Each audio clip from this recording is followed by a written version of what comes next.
Hello, welcome to Solo Playthroughs. So I am finishing the setup for Mage Knight. Shuffled a lot of the decks already. I'm going to put out my one starting command token, and then I will put the rest of my shields on Wolfhawk. So I am playing as Wolfhawk. So look, this is my second Mage Knight video for the site.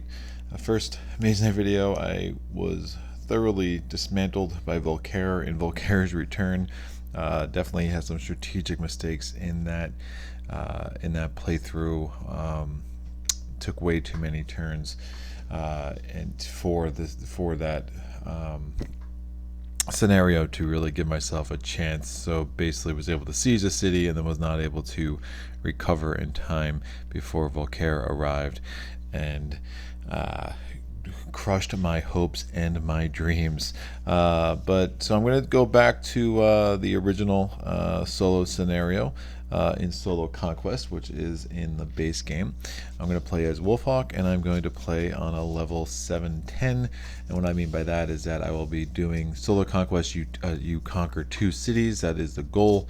The recommended setting is 5-8, and the first city would be a 5. The second city would be a level 8.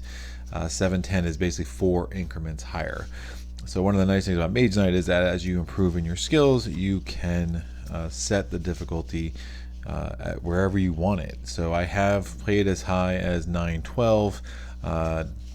Didn't really enjoy it at that extreme difficulty, but I've actually really enjoyed 6-9, 7-10, and it turns out that Wolfhawk is the only hero that I have not beaten Solo Conquest with.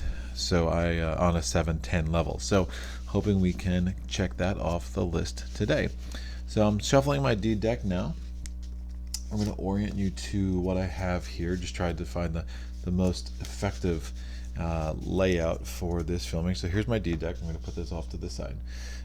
We have, you notice I've sleeved everything since the last time we filmed. Just found that the cards were showing just that extra little bit of wear that sleeving them up was going to be necessary. So we have the regular units in the blue deck that is pre-shuffled, the elite units in the green deck that is also pre-shuffled. We have our spell cards. I will go ahead and set the spell offer. We have the Wings of Wind. It's a great card. Burning Shield is a great card, and Space Bending, it could be good. A little bit more niche, at least the way I understand it.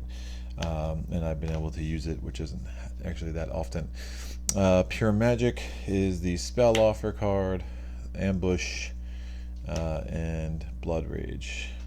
So really like all 3 of them for different reasons. So I'll have some choices to make as we start this playthrough. I'm going to put the unit offer out. We have Shock Troops, and Illusionists, and the Peasants. So those are the starting units in the unit offer. Here is the artifact deck. I keep the token on there just to differentiate. And then we have our wounds. We are missing our dummy player, so I'm going to take out my randomizer to determine who that is, because the dummy player does affect what skills you might have access to. And let me pull out good old Arethea. Alright, here's Arethea's D deck. Now, unlike in Volkare's Return, you don't set the deck by doing, that's the cooperative skill. Alright, we'll take it out for now, and then we'll deal with it if we have to.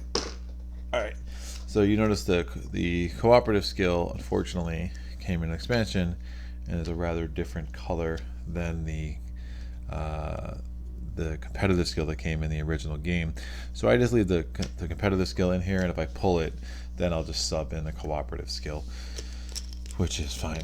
So sleeving the cards has helped with some of the color irregularities, not the word, irregularities, but obviously there are still some things you have to do with this game to make it optimally playable without getting information that you probably shouldn't have. Alright, so I'm going to put this off to the side.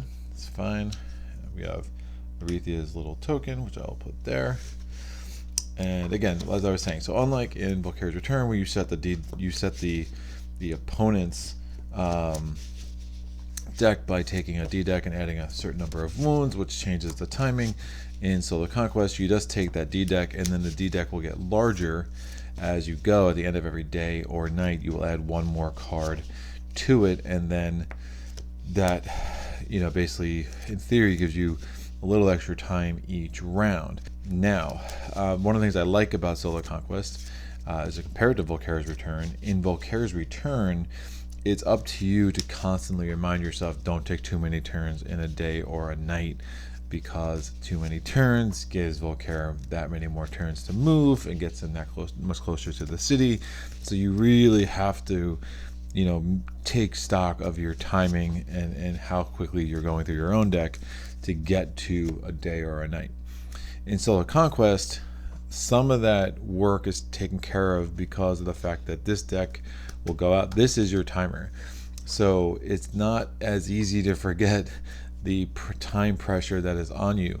Plus, sometimes in a certain day or night, you might not want to go through your entire D deck, and you might have other more effective things you can do that would involve actually having a few cards still in your deck by the end of the round. You don't have that luxury in Volkare's Return. You can't declare the end of round until your D deck is empty. So, some of the timing issues that come up in Volkare's Return and Volkare's Quest won't happen in Solo Conquest, is the long and short of it. So I'm going to put Arethia's card over here. We are going to put a red, another red, and a white crystal on it. And that, again, will be part of our timing mechanism as far as how fast or how slow each round goes. Normally it goes faster than you want it, which is fine. And then we will put Arethia's D deck here, and I use the miniatures for the dummy player as a way to remind me when its end of round has been declared. So I'll put that there. I'm going to put Arethia's skill deck here, and we will have access to those, as you'll see if you don't already know. And now we need to go ahead. What am I looking for? I'm going to set the offer for the mana. We have a white, a blue, and a black. Notice there's only 3 dice. In Solo Conquest, it is the number of real players plus 2. That's how many dice you get. Same with how many units you get, which is also another change that they made in Volkare's Return, where Volkare does count as a player, so it's you plus Volkare plus 2. So we're a little more limited and a little bit more at the mercy of the mana dice roll, which does put a little bit more impetus on getting cards that will allow you the ability to get more crystals in your inventory, because crystals can be the difference, or often are the difference between your ability to win this game or not, especially at the higher levels. All right, been blabbing enough. Let me get the terrain deck set. All right, here are the 5 city tiles. Again, there's 4, 1 for each color. So there's the white, the green, the red, and the blue, and then we have Volkare's Camp, which presents a nice little wrinkle and an extra sort of challenge. So I'm going to shuffle these 5 up, and then I'm just going to roll to make sure it's truly random for y'all. There's 4 and 1. Those are going to be our 2 countryside tiles. I'm sorry, 2 core city tiles in play. Now we have our core non-city tiles. There are 6 when you have all the expansion content. So I'm just going to roll again. I rolled a 1 and a 1, 2, 3, 4. So now we have those 4 as our core tiles, and they get shuffled. So we know that the 2 cities are somewhere in the bottom 4 tiles, and that can make a big difference. If the cities are the first and second, it's usually a lot easier and a lot better from a movement standpoint than if they're third and fourth. So let me roll this up. We're going to have 2, 1, 2, 3, 4, and we rolled a 3, so 1, 2, 3, and that is going to be the bottom of our terrain deck. So that is set, and now we have to take 7 of these tiles. There are 14 if you have all the expansion content, so we are just going to take 7 of them. 1, 2, 3, 4, 5, 6, 7. Fine, and we will put them on top of here. So So this is our terrain deck. I'll put this off screen, and I'm going to take the top two. We're going to get a tile with a village, a maze, and a keep. Really like that tile. Actually got some good potential there for a really solid first round. And then we get another village, an orc, and a ruins. So let me put the keep in play. It is going to be face down. Again, I use bags. I don't like having to make piles, and the bag takes care of some of the discoloration issues as far as the different editions. So that keeps in play. It is face down, and the tiles do have a different ridging. You can kind of tell once you get the feel for it what is face down and what is face up pretty easily, so you don't see information that you shouldn't have yet. So that does go down on the board unrevealed. I'm going to take a marauding orc out of here. That does go face up. That's one of the bad ones. I tried to learn all the names of these things at one point. I think I've given up on that endeavor. Too many games. And then the ruins come in face up because it is day. So if we get 3 green mana, we can get 7 fame. I don't see that happening. And now these two being what they are, I really think it further solidifies my plan that I want to, by the end of this round, if I can go up, if I can somehow get a spell out of this maze, or even an artifact, depending on how much movement I have at the time, and we'll explain how mazes work when we get there. And if I can siege and assault this keep successfully, that would be a really good first turn. So let's see if we can pull that off. I am going to stop blabbing again. I'm going to draw my initial 5 cards. Crystallize, Tirelessness, March, Rage, Stamina. I got the tactics decks up here. They're a bit in disarray, so let me organize these really quick. 1, 4, 3, 4. Watch solo playthroughs. Turn in to see if Greg can count to 6. Alright, we're good. So that's going to go there. So I get to choose one of these tactics. The regular player always chooses first.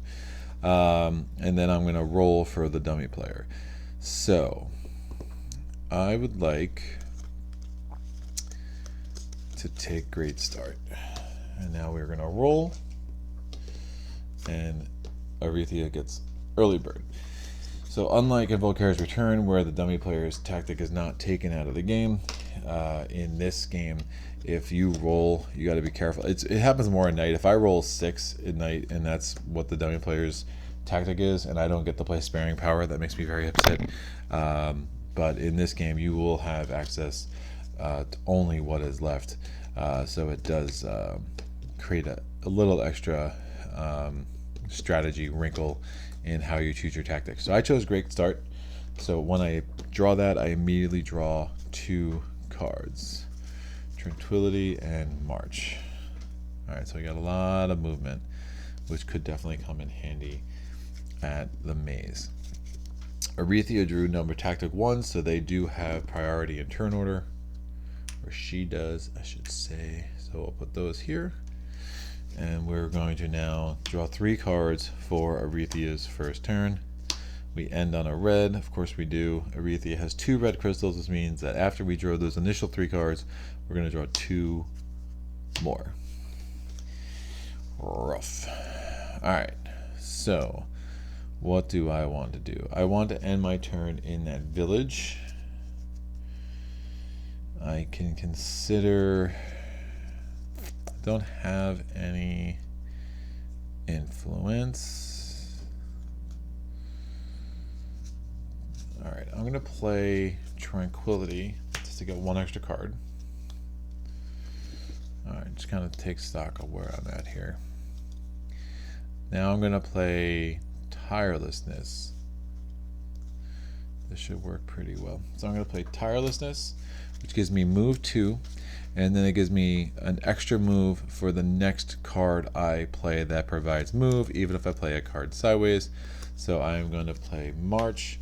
So I have move 2 plus marches 2 plus the extra 1 from tirelessness, so I have a total of move 5. I'm going to spend 2 of those movement points to go to this plains, and then I'm going to, is it called the plains in this game? I always forget the different terrains from game to game. It is called, yep, it's plains. And then I'm going to spend my last 3 movement points to go into this village. Now at this point I could do an action, but I have no influence, so that wouldn't make any sense. So instead, I haven't used a crystal yet this turn. I'm going to play Crystallize. I'm going to power it with the blue mana die and from the source, and then I'm going to take a red mana.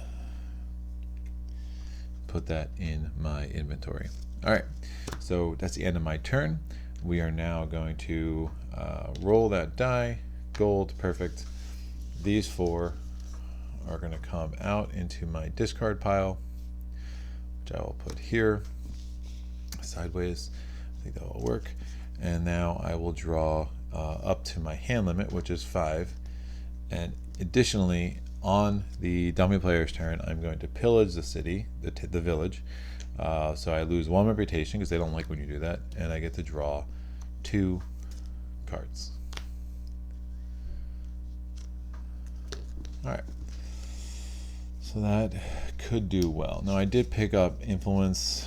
I might take those peasants because I'm here. I don't love it, but it will give me some options afterwards, so we'll see. Alright, Arethia is going to be her turn, so 1, 2 is blue. There are no blue crystals in Arethia's inventory, so we don't pull any additional cards. My turn. I am going to go ahead and get those peasants. It's not the strongest, but I think they might come in handy. So I'm going to pay. I'm going to just do interaction. I'm going to power promise. I'm going to take these peasants, which will give me a little bit more of a cushion with what I want to do the rest of this turn. And that is the end of my turn. This goes here. This goes on my discard pile. Now I will draw up to my hand limit. I'm already above it, but I still can pillage the village again to get 2 more cards. Great. Alright, now we're going to go to Arethia's turn. 1, 2, 3. It is white. There is 1 white crystal in Arethia's inventory, so that goes there. Alright, so I need to move into these wastelands, and then when I'm there I'm going to need to spend movement to get what I want.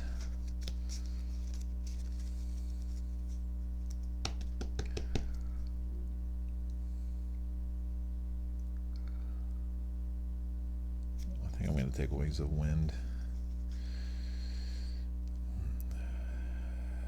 I'm tempted to take an artifact too. Alright, so we're going to enter the maze. So I'm going to do a movement 4. These are my 4 cards that have movement. And I probably don't want to. Oh, and I also have peasants, which I could exhaust at this point.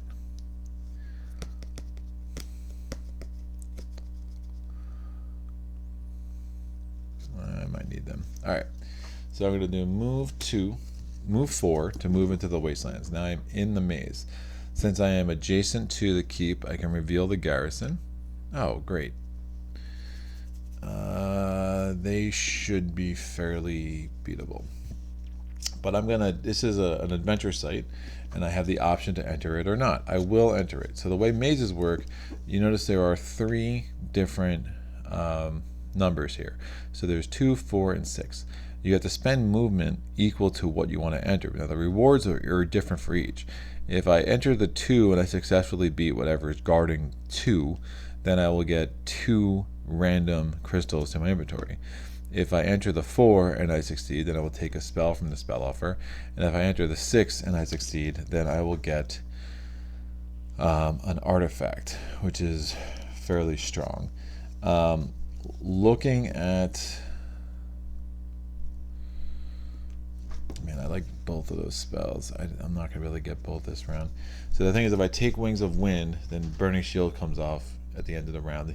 She's gonna get another red crystal. If I take Burning Shield though, then Wings of Wind goes away. She'll get another white crystal. So not kind of stuck between two evils there. Wings of Wind I think is gonna give me the most flexibility, both with movement and with potentially a strong defense card in the evening. So I'm going to want that. So what I'm going to do is I'm going to spend the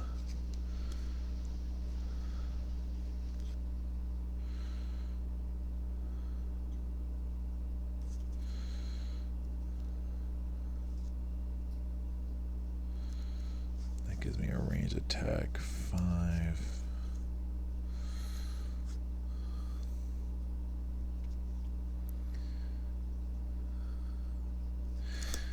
Alright, I am going to use the Peasant's movement, and I'm going to use Swiftness. So that's move 6. Now you can use one unit in Adventure Site. So I'm using the Peasants, and I'm going to use that movement. And this movement from Swiftness, I have Swift Reflexes, which is basically Wolfhawk's special card. It's just an upgraded version of Swiftness. So I think this gives me the maximal flexibility to not only defeat whatever enemy I face this turn, but hopefully also defeat the thugs who are the Keep Garrison for next turn. So those are my move 4. So I'm entering the 4 on the maze, and now I am going to draw a random monster token, because the mazes are guarded by, where are we? The mazes. There's a labyrinth. Yeah, the mazes are guarded by 1 monster token. Now some of these can be quite nasty, so hopefully we will not draw super bad here. Alright, let me get that ugly gargoyle looking thing. Alright, so here's the thing. He is attacking with a 5, and if we don't block that, we will have to take 3 wounds, so that's bad. And we need to do 8 physical damage to beat him, because he does have physical resistance.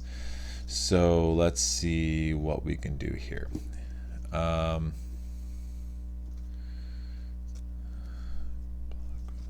can get the block 5 easy. I really don't want to take 3 damage. And then can I get to 8? Yeah, we're good. So I'm going to block. I'm going to block with his gold mana, so that he is blocked, so I don't take any wounds. Now I'm going to spend this to gain, I need 8 physical damage. 4. I'm going to hold on to Swift Reflexes. I'm going to use Concentration to get a red mana token, because I don't want to use the one in my supply, and if I can't use this stronger effect, it's not really much of a point there. So I'm going to spend this mana token for Rage. Oh, I'm going to have to use the inventory anyway. Sorry. So Concentration is going to be a red mana token. I'm going to use that to power one of my Rages. I'm going to use this one to power my other Rage, which gives me a physical attack 8. Again, my attack against him is inefficient, which means it's halved because he does have physical resistance, but 8 is enough to kill him anyway. So I didn't take any wounds. I killed this guy. He is dead.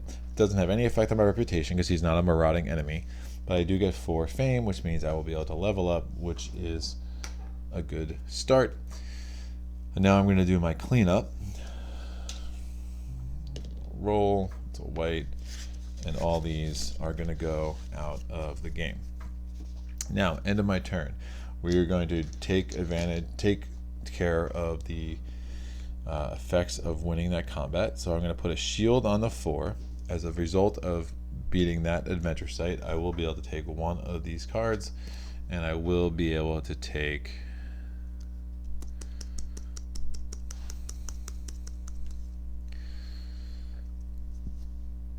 Wings of Wind.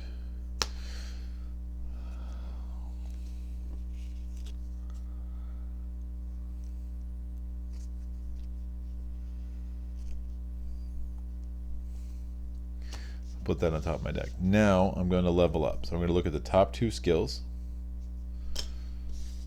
Ooh, 2 combat, 2 fire combat, or 2 regular combat.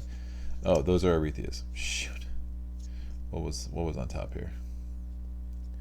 Pretty sure it went that way. So, all right, let me look at the top 2 of Wolfhawks. So 1 influence, and if I don't recruit a unit, I get 3 influence. I can use that once a turn. Don't love it. I'm usually spending influence for the units, or I can get a blue mana and 1 point of healing. Fine, I will take that skill. And now, so this is going to go out of the game, and then now I will be able to add 1 of Arethia's skills to the skill offer, and it's going to be the use a 1 wound card every turn sideways as a +2. Pretty solid. This will come down. I need to replenish the spell offer. Pretty solid skill. So now that I got my skill token, I need to get a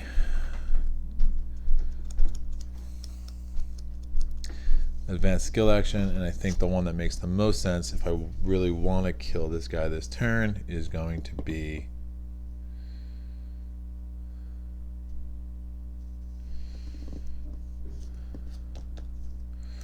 ambush, because I'm going to make sure, I need to make sure I get that move 2 to enter that site, and that is good. I will replenish the skill offer.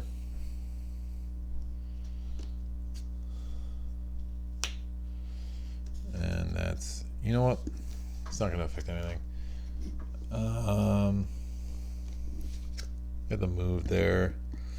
Wolfhawk's pretty good with move. I'm not sure if ambush is the smartest play. I'm worried about having the crystals. I'm going to take Blood Rage because I want to make sure I have a way to get to damage, and this card gives me some hope that even if I, at some point if I take that, then I can actually do some wound management. So wounds might not be as scary as they would often be. So I'm going to draw up to my hand limit, which is 5. The decent draw. The card that I really want is here, which is interesting, but that's fine. Move 2. Attack. Alright, let's do this. So, Arethia's turn. 1, 2, 3. It is green. She has no green crystals, so we're good there. My turn. I am going to use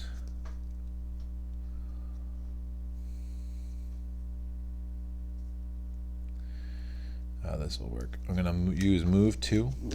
I'm going to enter here. I am sieging a fortified site, so I lose 1 reputation immediately.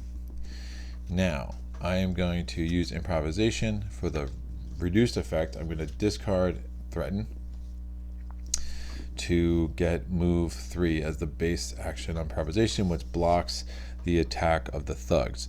Now remember, if I did not block that because he's brutal, it would have come in at a damage 6, and since I only have 2 armor, it would have been 3 wounds. Now I know I can heal 1 because I still have this thing sitting over here, but it didn't seem wise to take those 3 wounds if I could avoid it, so we're going to avoid it. Now I'm going to play Blood Rage, which is attack 2. I'm going to take a wound to increase that to attack 5, and at this point that's going to be enough to kill him. So since I kill the thugs, I'm going to get 2 fame, and I'm also going to get 1 reputation. So I get the reputation back that I lost because, you know, no one likes thugs, and that's going to go out of the game. And these are going to, I'm going to do cleanup. These go into my discard pile. End of the round, I will get the rewards for my combat, which in this case I just put a shield here, and I can draw +1 to my hand limit as long as I am on that turn or adjacent. One more thing before my turn ends, I will use my special skill, which I'm going to flip that over. It gives me 1 point of healing, so I get to heal that wound I took because of Blood Rage, and I will take a blue crystal for my inventory as per that skill. End of my turn. I'm going to draw up to my hand limit. I only have one card left, and of course this is the card I could have really used before, but that's fine. And now we are going to do Arethia's turn. Arethia has one card left in the deck. Her deck is empty, so I will put her right there. She will declare end of round her next turn. My turn, I am just going to take advantage of these two cards. I'm going to turn them sideways, and I will reveal I'm going to reveal it here. Now, when you reveal countryside tiles, remember you can put countryside tiles on the coast, which you can't do with core tiles, and they have to either be adjacent to two other tiles, or they have to be adjacent to a tile that's adjacent to two other tiles. So this is a legal placement. We're going to put this here, and you could make an argument to go either way. I like building up the coast to make sure when I come back toward the center to have the core tiles in play. I feel like I get less jammed up if I build up the coast and then come back in as a general mode of action. All right, so what do we have here? We have a refugee camp, we have another maze, and we have a big mountain right in front of us, so we're not going there anyway. And we have a monastery, which we might be able to get to. So, I'm throwing orcs on the floor.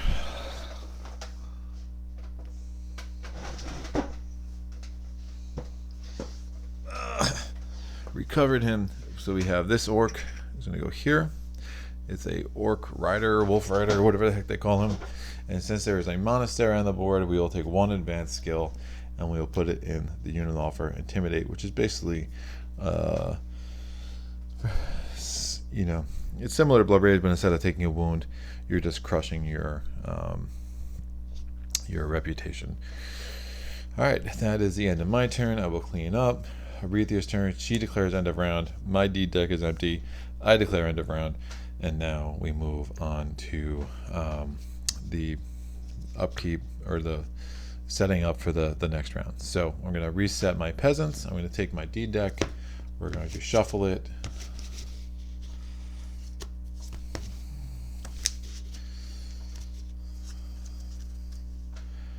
We are going to take Arethia's D deck. We are going to add the bottom most advanced skill card from the skill offer to it. We're going to add one more red, so hopefully we're kind of gambling we don't pick reds. We are going to take Burning Shield, put it on the bottom of the spell offer. We're going to take the skill offer in the unit offer, the skill card of the unit offer, and put it on the bottom of that.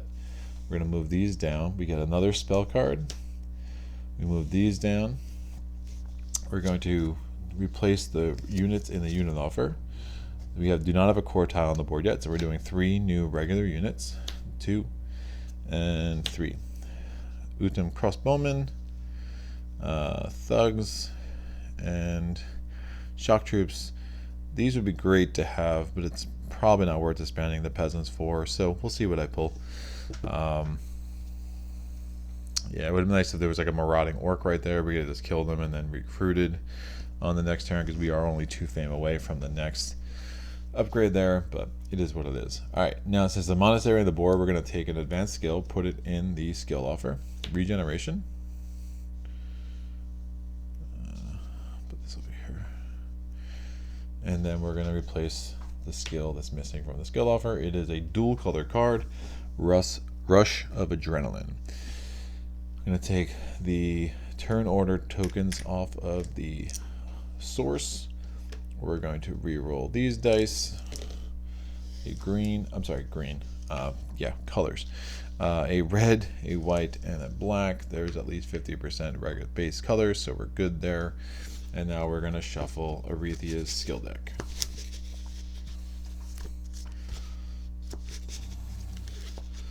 So everything is set for the next round. I am going to pull 5 cards.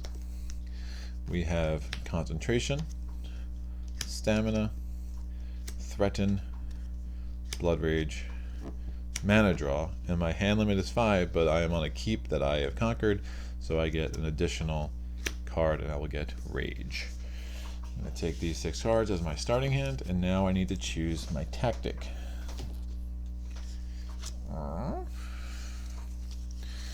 Alright. I'm going to take... What I really don't want to happen is I really don't want to roll a 6 when I choose Arethia's tactic, because that would be really bad.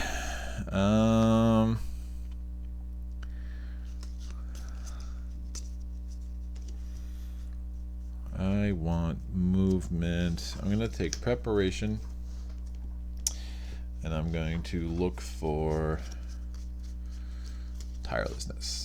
That's the card I want, because I want to be able to explore and move and get set up for the rest of this turn as I go.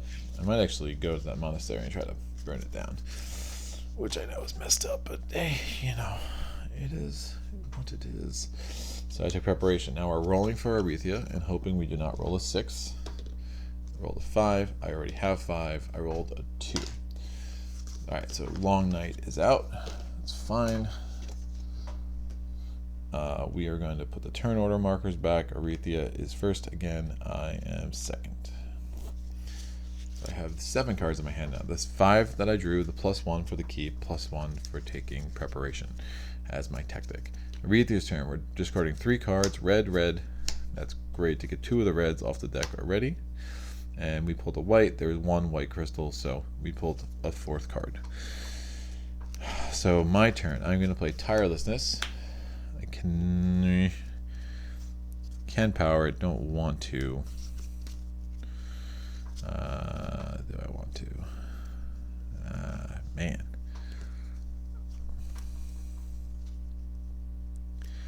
Seems like overkill to use that. Threaten is kind of bad. Alright, so we're going to do Tirelessness. I have move 4. I move 2, and then the next card I play that gives movement, I will get 1 additional movement. Even a card that's played sideways. That's fine. So let me use that move 2, see what we're dealing with. Move 2, I'm going to use that 2 to explore. So we're going to put a token here, another terrain here. It's a lot of woods. Again, the problem with woods at night is they cost 5 movement to get through. So I think trying to get up to that monastery might be unwise. Instead, we can come around here, explore, and just start moving around the board that way. Is probably the more logical course of action here, but let me think about it.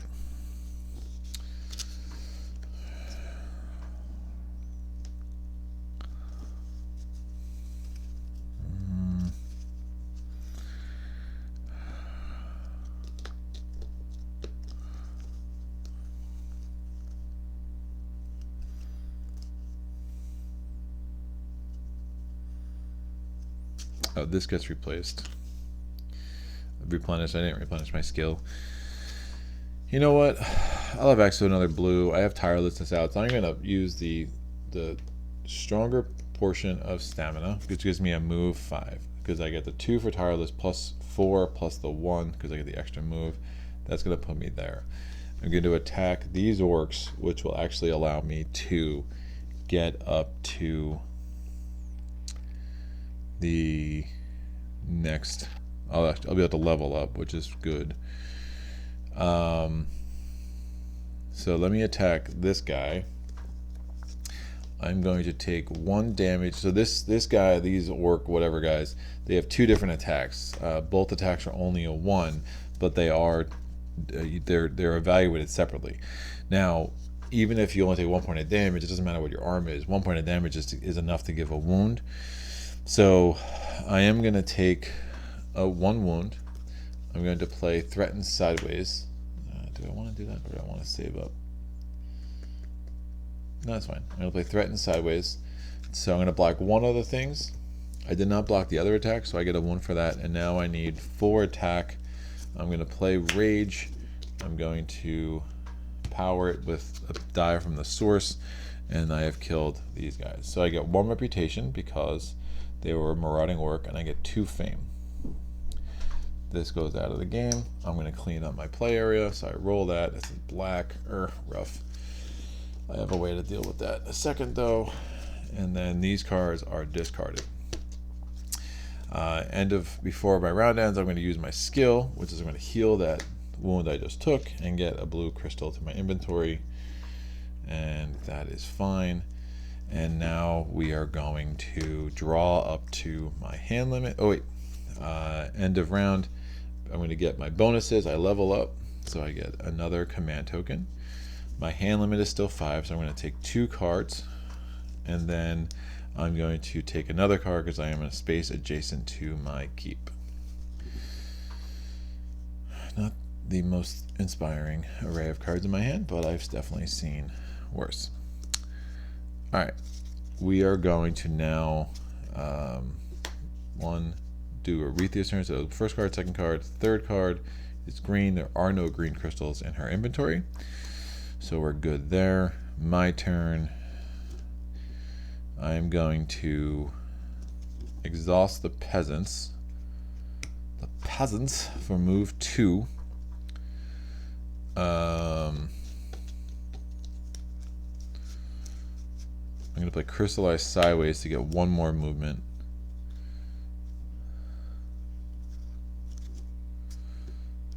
No block,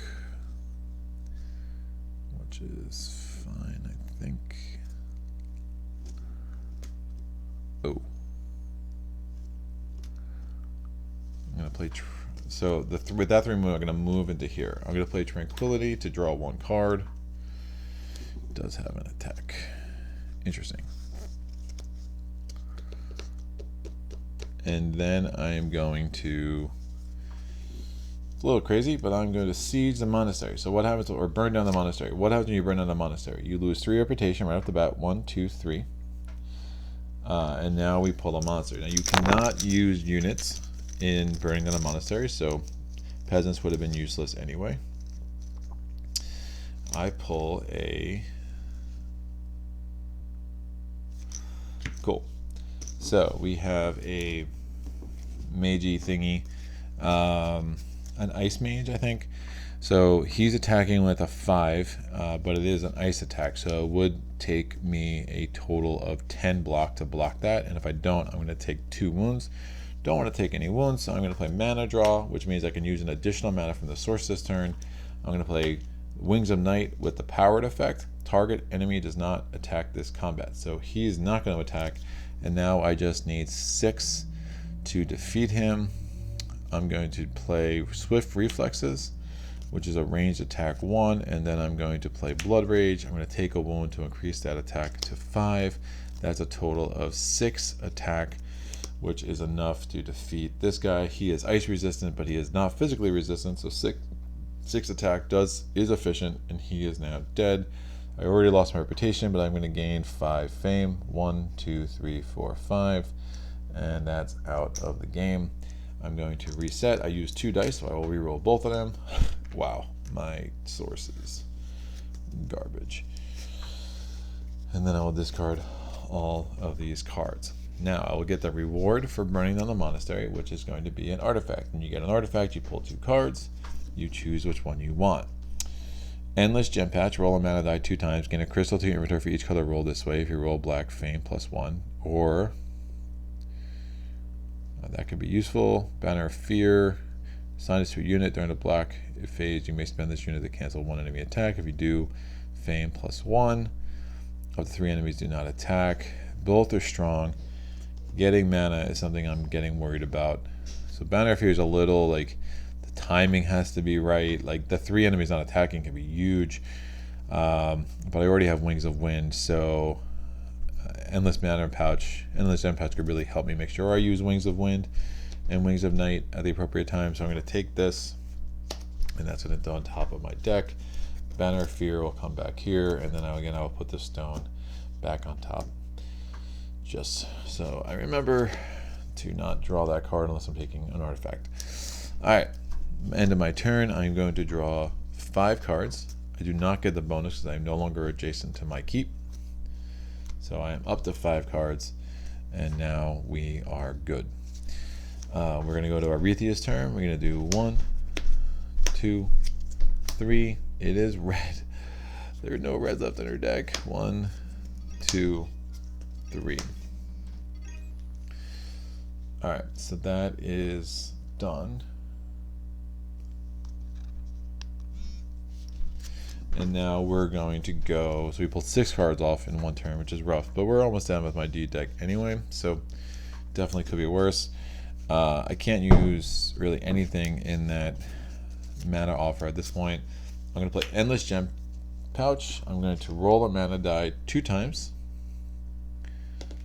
I rolled a red, so I get a red to my inventory, and I'm going to roll a white, so I get a white to my inventory. So that's excellent.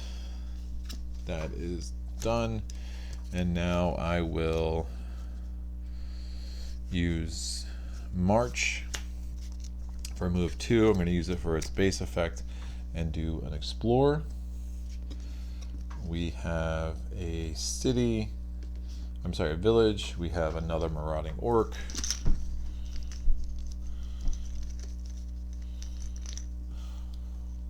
Goes face up. The mage tower is face down.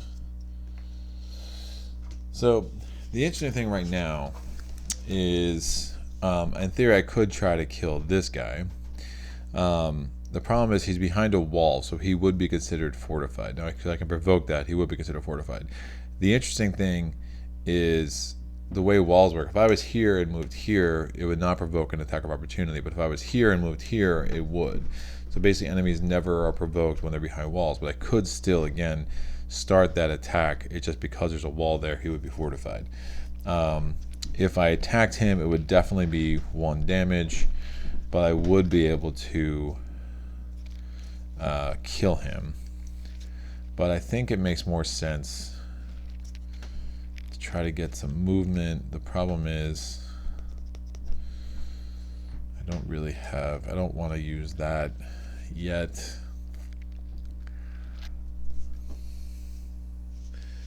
Looking at where I am in this round, I'm just gonna chill and draw what I have and kind of keep all my options on the table. So I'm going to draw up 2 more cards. 1, 2. If I had a green crystal, that'd be really nice. But again, since he's fortified, I would need siege attack. So that really wouldn't matter. He's swift, so it would take 6 to block. I could assign that damage to my peasants, which isn't awful.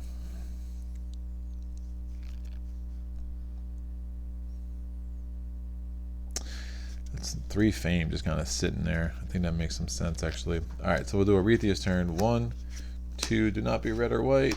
Great. 3, we're good. So we have at least 3 turns left if we want it. So here's what I'm going to do. I am going to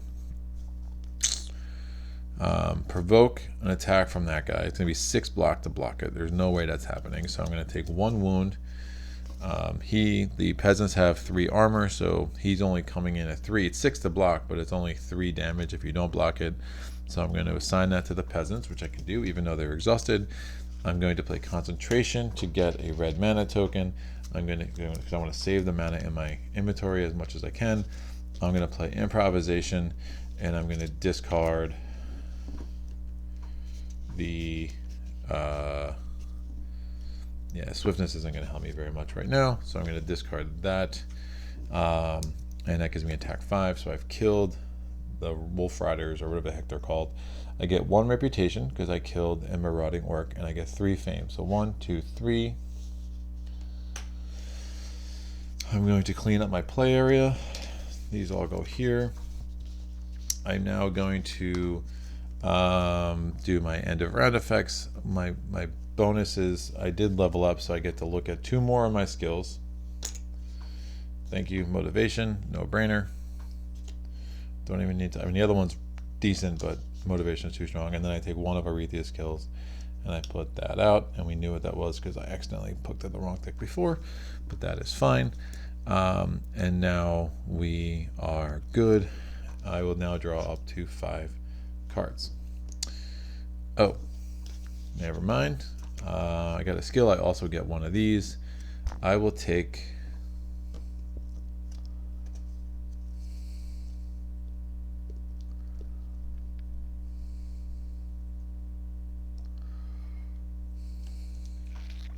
range attack. Can always be good. Ambush and that movement could be good. Either way, I'm putting a green or a blue card into Arethia's deck, which is good because they have, well, they'll have one blue crystal here.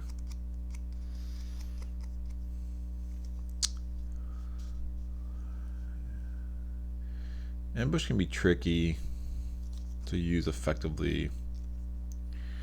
I have enough movement cards, so I'm going to take Ice Bolt. This moves down. Now I'm going to take 3 cards, and now we're going to do Arethia's turn. Arethia only has 1 card. She will be declaring end of round next turn, which means I have 2 turns left, including this one. My turn, I'm going to exhaust my motivation. It means I draw a card, and since I have the least fame, it's a solo game, so of course I have the least fame, I get +1 fame. I'm going to play Ice Bolt to get a blue crystal in my inventory. Remember, you can only have a max of 3 of any one color in your inventory, so we only have 2 of those. I'm going to spend March, and then I'm going to turn both of these cards sideways so I can start the next round on this village. So March is move 2. These each provide move 1 each because I played them both sideways. So 1, 2, 3, 4. And now I'm going to start in a village, which gives me all sorts of pillage opportunities, and this garrison will be immediately revealed too, which is a nice benefit. End of my turn, I'm going to clean up my play area. Arethia declares end of round. All I have is Blood Rage, or Rage, so I'm going to also declare end of round, and we will proceed. So I have 1 wound in my hand and 1 wound on my peasants. Peasants are wounded, but they still get reset. So if I unwound them, they are now usable again.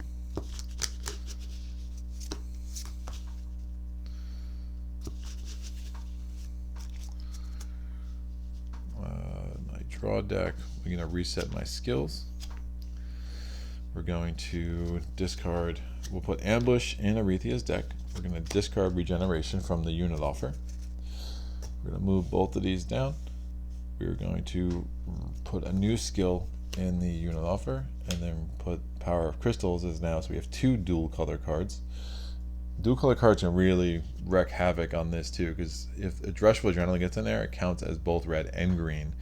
So if I have green and red crystals in there, you're drawing 1 for each, so it can be really unlucky. If that's the card you end on, we're going to add a blue crystal to Arethia's inventory. These spells move down, we replace that. And the last thing we have to replace, Snowstorm, hello, are going to be the 3 regular units. We still don't have a core tile in play, so we're putting 3 new regular units. We have the Utum Swordsman, the Illusionists, and Thugs. I'm going to actually take those Thugs right now, to be honest with you.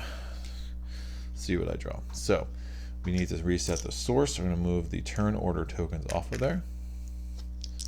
We're going to roll. So it is a blue, so we keep the blue, but since there is not 50% basic colors, we do have to re-roll both of those whites, or gold, and we get a gold and a white, so that's a good roll. I did put a new Arethia. Alright, we're good. So now I gotta take the day tactics. I'm gonna draw 5 cards, so I get Swift Reflexes, Wings of Wind, March, Threaten, and Determination. So planning makes the most sense, so we're going to do that. I do need to reshuffle Arethia's deck. So I'm going to take 4.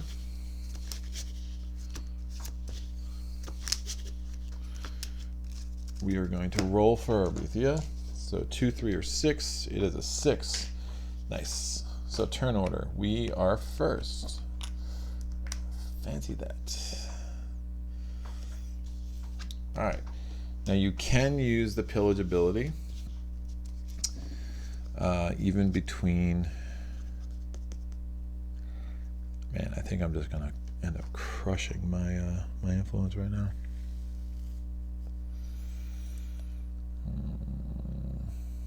Oh, it's day, so this gets revealed. It's a pretty nasty enemy.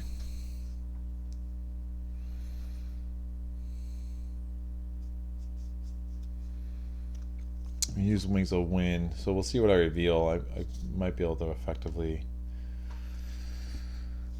Honestly, I could just jump over that Mage Tower.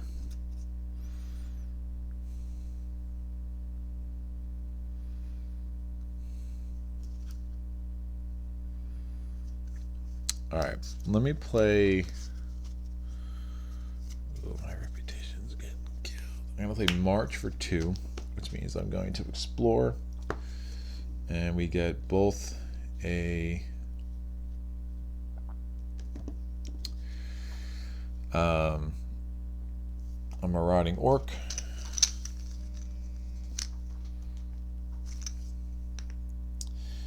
With a village on there, a magical glade, and a green mine. Alright. Fine. I'm now going to play...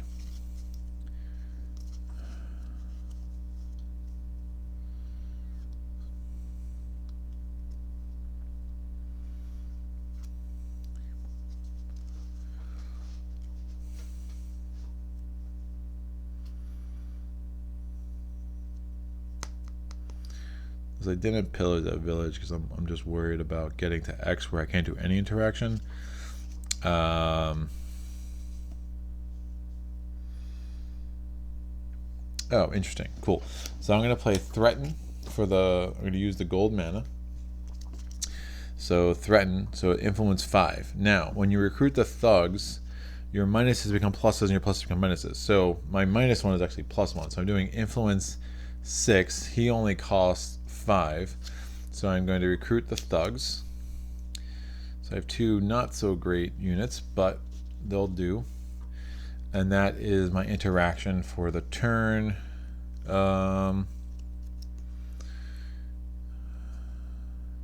It would take 2 more points of influence to do a point of healing. Nah, it's not gonna work. We're good.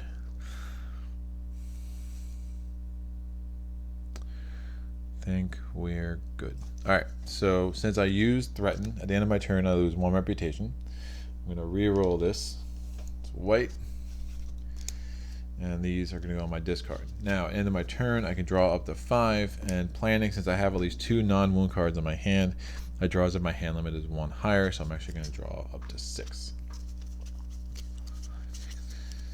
Man, that's fine. I think... Yeah, we'll do that. So, Arethia is now her first turn. Blue, white, and red. Rough. 3 more cards. 1, 2, and 3. Not the greatest of turns, or draws for that. I'm going to play Endless Gem Pouch. I'm going to roll a die twice. I roll the black, since if I roll black, I get +1 fame. I'm going to roll again. It's green. I take a green crystal to my inventory. Alright, this is going to go back here. I'm going to play Wings of Wind. I'm going to power that with a white mana. I can spend 1 to 3 move points. You must end your turn in a safe space. The Magical Glade, I don't think, is able to heal. Yeah, so you can't get a point of healing for your units from Magical Glade, but I will be able to deal with a wound in my hand. Not ideal, but that's fine. So I'm going to spend these 2 move points. I'm going to use Influence sideways. That's 3 move points, and I'm going to end up here. Now, when you do Winds of Wind, it doesn't provoke attacks of opportunity, so I'm totally legit to stay right there. I'm going to... Do I want to kill him? Yes. I'm going to do a point of healing to heal my peasants. And then I'm going to do... I get a blue crystal. And now, as my action for the turn, I am going to initiate combat with the diggers. I'm going to block them. And then I will... It's a block 3. I'm going to hold on to these cards, I think. I'm going to block 3, which doesn't require reputation. It does require reputation if you attack or not. but I'm just, to block is fine. And then I'm going to use I'm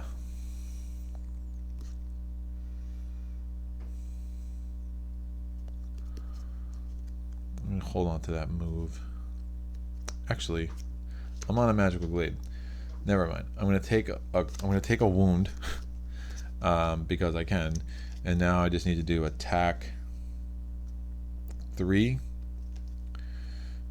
I want to hold on to these 2 cards because of planning, so I'm just going to use the thugs.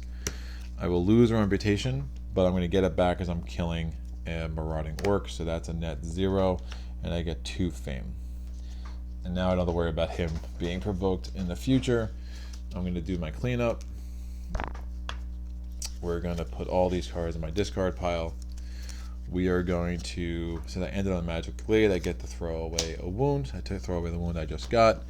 And now I will draw my new hand. Again, it's 5 plus 1 because of planning, so I draw up to 6. Good. Arethia's turn. 1, 2, 3 is green. There are no green crystals in her inventory, so we do not draw any more cards. Alright, my turn. Let's try to get as many things out on the board as possible. So I'm going to play Tirelessness for move 4. Each on a move card I play provides 1 additional move. So with this move 4, I'm going to, again, Countryside Tile. I can put it here because it's adjacent to here, which is adjacent to 2. So Countryside Tile goes here. It is, that would have been nice to come out earlier, but it would be really stupid to keep going that way. So Countryside Tile, we get this Marauding Orc. We have another Monastery on the board. Oh, you know what?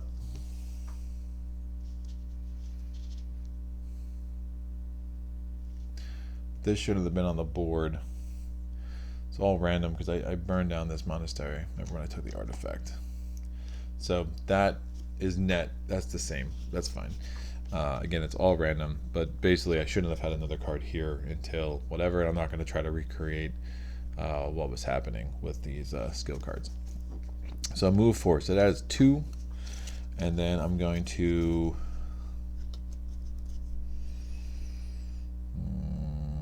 I have no more available. I might actually burn that monastery down too. Yikes, just to get the spell. So I'm going to be hurting. I know I'm going to be hurting with my units, which is going to be a big problemo. My other move 4, with my other 2 movements from the Tirelessness, I'm going to put this in play. That's bad. Alright, it's another monastery, so this time I can actually take that. It's 5 movement to get through.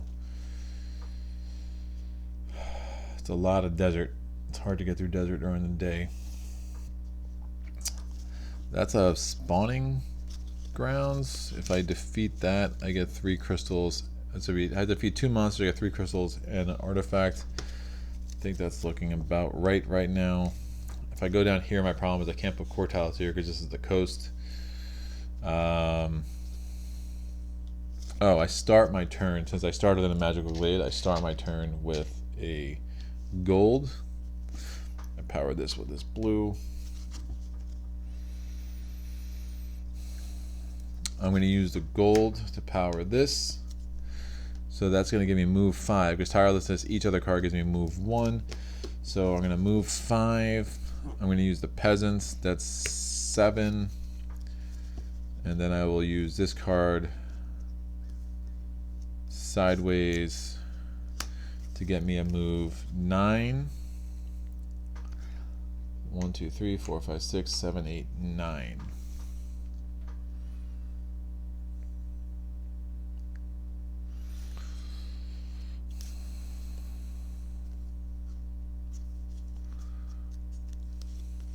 And I think I'm gonna actually wipe out. I think I'm gonna attack those. I'm gonna go into the spawning grounds next turn, which will be good to get my fame boosted up a bit more before I start heading into the level 7 city that I am about to encounter in probably the second night. So I'm going to end my turn there. I'm going to draw up to, well, let me clean up my play area. The gold goes away. Again, I got that from the Magical Glade. Rerolled that. I'm going to draw 2 plus 1 because of planning. And now I'm going to, on the dummy player's turn, I'm going to exhaust my motivation. I get 2 more cards, and since I have the lowest, I get that. Of course, I have my wound finally came out, which is fine. We are now going to do Arethia's turn. 1, 2, 3. It's white. There's 1 white crystal in her inventory, so that goes. My turn. I'm going to enter the spawning grounds. I'm going to draw 2 monsters. In spawning grounds, still day rules. You can use units, but both my units are exhausted, but I can use them to assign damage to. And if I win, I get 3 crystals and a artifact. Right, so we got 2 toughies. We got Medusa. She's attacking 6. If she's not blocked, she will paralyze either the unit who gets a wound from her and or I will get paralyzed, which means I get knocked out. So we obviously need to block that. The other one has a cold fire attack 4. If I block, it's elusive, so I need to block that to get her armor or its armor down to 4. If I never block it, I have to do 8 to defeat it, and it has arcane immunity, so it's immune to the non-attack or block effects of cards. So let me think this through. I'm gonna need either 12 or 8 combined attack. I have let me do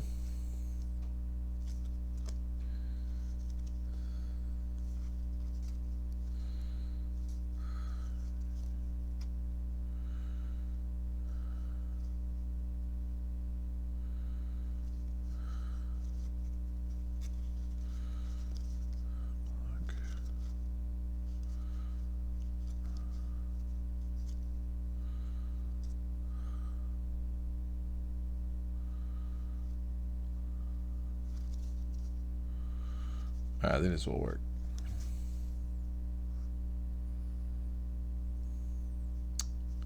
So I have concentration, which can bump up my. I just don't have a ton of block. The other block I have is determination. This concentration will bump up one of my cards. I think it makes sense to bump up swiftness. So I'm going to use concentration. I get the stronger effect of swiftness +2. So I'm going to get range attack. Is get any kind of attack. So I range attack 5. I'm going to use that to kill Medusa. I'm not killing this guy because, again, I would need 8 attack to beat him because I need to block him. So Medusa is dead before we even get to the block phase. Now I need 8 block. I'm going to power determination. Oh man, I have so many cards. This makes the most sense. I don't even need to use that thing. I'm going to power determination. And hopefully when I roll mana dies, I don't get blue. This is a giant waste of cards, but it's the only way I can really do this. That is 8 block, which means even though it's inefficient, I've managed to block the cold fire attack 4. And now I'm going to play Blood Rage. I'm going to take a wound. And with that, I have killed this guy. It only takes 4 because I blocked him. So he's dead. Alright, so I'm going to clean up my play area. That's green.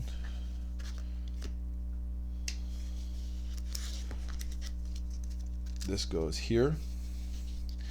Now, end of my turn. I get no reputation increase. These are not marauding enemies. I'm going to get 9 fame, so I go to 21 to 30. 35 is the nice sweet spot in a lot of ways. These both go out of the game. End of my turn. I'm going to get the rewards for doing what I just did. So I'm going to roll a mana die 3 times. Blue would be giant waste. So I get a green. I get a gold. If a gold is rolled, I choose the color that is gained. I'm going to choose, generally, you can never have too much red. And I will roll this die one more time. It is red, so now I have 3 red, 3 green, 3 blue, a green, and a white, which is a really nice inventory. I'm also going to gain an artifact, so I'm going to take this stone off. We are going to, that goes here. We're going to look at the top 2 artifacts. Banner of Command, influence 4. If you recruited the unit this turn, you may assign this card to it instead to put a command token. Look, with my influence where it is, I don't even care what this is. I mean, that's nice, especially with Wings of Night, but this allows me to recruit any one unit from the units offer for free. I just have to try to throw this out. We're about to have some core units. I'm worried about my ability to use influence, especially considering where I'm at. I will have an open command token, so I'm going to take the Banner of Command and to use that next turn. Again, I really do like Diamond Ring, especially with the spell I have, but that's kind of a no-brainer card and one of the game changer cards that you kind of hope for to have a chance to beat this game. All right, so I got my artifact, I got my crystals, and now I am going to take a new command token because I just leveled up again. So I have 1 open command token, which I will put there until I use it. All right, planning still in play. That's it. I will draw up to 6 cards now because I just played another command token. Planning doesn't apply because it has to be non-wound cards, and I have only wounds. And I picked that, which is nice because I can heal those 2 wounds. All right, Arethia's turn. 1, 2, and 3. It's red. Man, we got 2 red cards.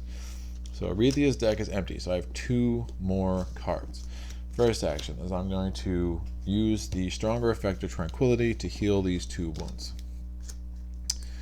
My second action is, I'm not going to be using this turn, which is fine, but I do want to see what I'm up against and hopefully finally get a city tile on the board here. So I'm going to use the stronger effect to discard another card. I'm going to discard a Banner of Command because I'm not using it this turn, this round, and so that's 5 movement. So I'm going to explore here. Oh no. That's not great.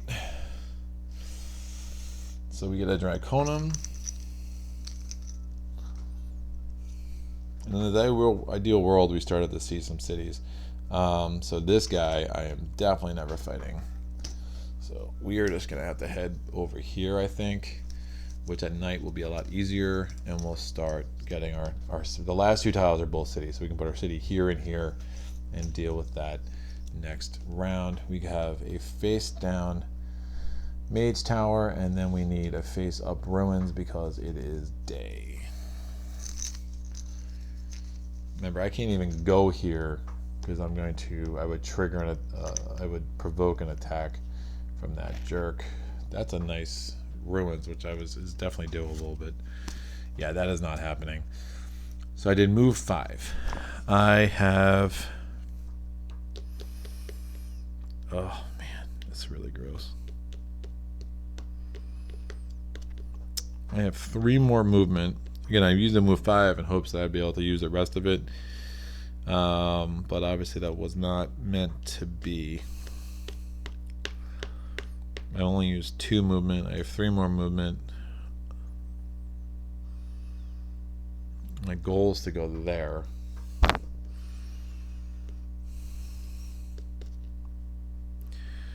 Because that's where I need to explore from. Again, that'll be a lot easier at night.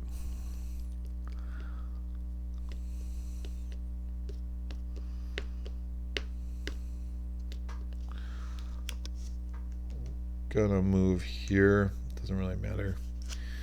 So that's fine.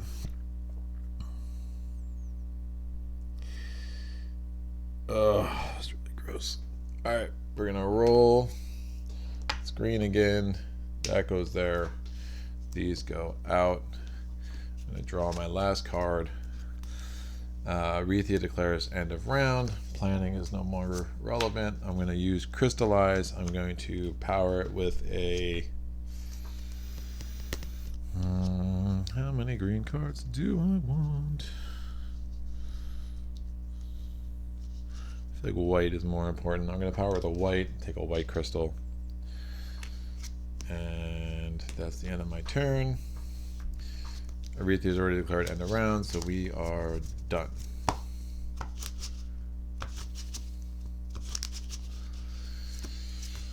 So in an overall decent spot, getting jammed up by that movement and not being on the doorstep of a city is not great. Putting a dual color card in here is not great. But the reality is, and we're putting another white on here, so that's going to come out. The reality is we have the banner of command, which means that we're going to be able to recruit a unit for free. Or basically take a unit. It's not interaction, which is nice. These will come down. This is going to go on the bottom. This is going to come out. So we have cure. These are going to come down. We have 2 monasteries in play. So I will take one moment before I do this. Then we reset the unit offer. Now, since we have a core tile in play, we're going to put an elite unit. We're going to put a regular unit. And we're going to put, so we have sorcerers, an elite unit. Be good. Sorcerers are alright, but when you have banner command, you're hoping for something a little bit more spicy. So magic talent and spell force will go there, and swift bolt will go there. I'm going to draw, well, we have to reset the source. It's a second knight. I'll roll this. 2 blacks don't count. A red and a white does. We're going to go 1, 2, 3, 4, 5. I'm going to have to use that now, which is fine. We're going to take from the tactics, and I will be right back.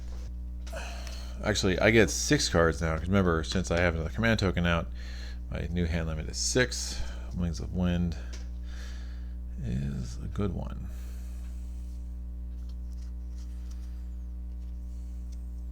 I'm going to take Sparing Power because I want to siege the city by this round, which will give me a full day and night to do this last city. And I really want to make sure I don't lose the opportunity to have that if I roll the 6 before anything else. So we're going to roll this. It's a 1. So Aretha is first. I have Sparing Power here. Put these in the appropriate turn order on the source tile here, and that's there. So with Aretha being first, we're gonna do 3 cards. 1, 2, don't be red, don't be, oh, you've got to be kidding me. 1, 2, and 3. So we want to do 6 cards on Aretha's first turn. Not the most exciting predicament I've been in. Alright, so Sparing Power. I'm going to, before my turn, put 1 card underneath Sparing Power. Now, on my turn, I am going to throw away the banner of command, which means I can take any unit from the unit offer for free. I'm going to take sorcerers. They have ice immunity, fire immunity, resistance, I should say. But they have some really cool things they can do, assuming I have the mana to power them, and it seems like I will. Since I recruited this way, I get 2 fame, and then the banner command goes out of my deck, which is fine. I'm going to use mana draw. I'm going to power it with this white. That means I can take a mana die of another color. I'm going to take this, I have so many reds there, it's fine. So I'm going to make this green. I get to take 2 mana of that color, and I'm going to power both of my marches, which gives me a move 8. Now it is night, so that is move 3, that is move 6, and then with my last 2 movement, I'm going to put, ideally, a city tile in play. Here or here. Let's go here first. It is a red city, brutal. Either way, no matter which way I did, I would have a dragon to contend with, which is fine. So the level 7 city is a red city. We'll put this Draconum right in front of us. That is I don't know, some kind of jerk, but he is not physical resistant, so don't hate that. And then this guy who is physical resistant, so that kind of worked out for us. We're going to take the red city card, and then we'll reveal that garrison as soon as we get to an adjacent square. Now, because I'm doing this, I'm going to remove all these tokens from the board just to clear up our playing area as we do this on a limited space, because we are going to have some battles, kids. Alright, so I did my move 8. I'm going to want to kill that guy. And then Wings of Wind, if I can save up the rest of my movement. I got some strong potential to seize a city pretty emphatically. Definitely not entering that tomb. One of the ideas I have with entering that tomb is you get a spell and an artifact, but considering I already have one dragon to contend with, I think that would be a mistake, because we need to keep moving forward. So my turn is over. This was just taken, so I don't re-roll that. That was taken for the mana draw effect, and then I re-roll the first die. That is a blue. I'm going to clean up my play area. I only used these 3 cards. They will go in my discard. Oh, I have to refresh my skill tokens, and now we will draw up to 6. 1, 2, 3, 4, 6. 4 wounds.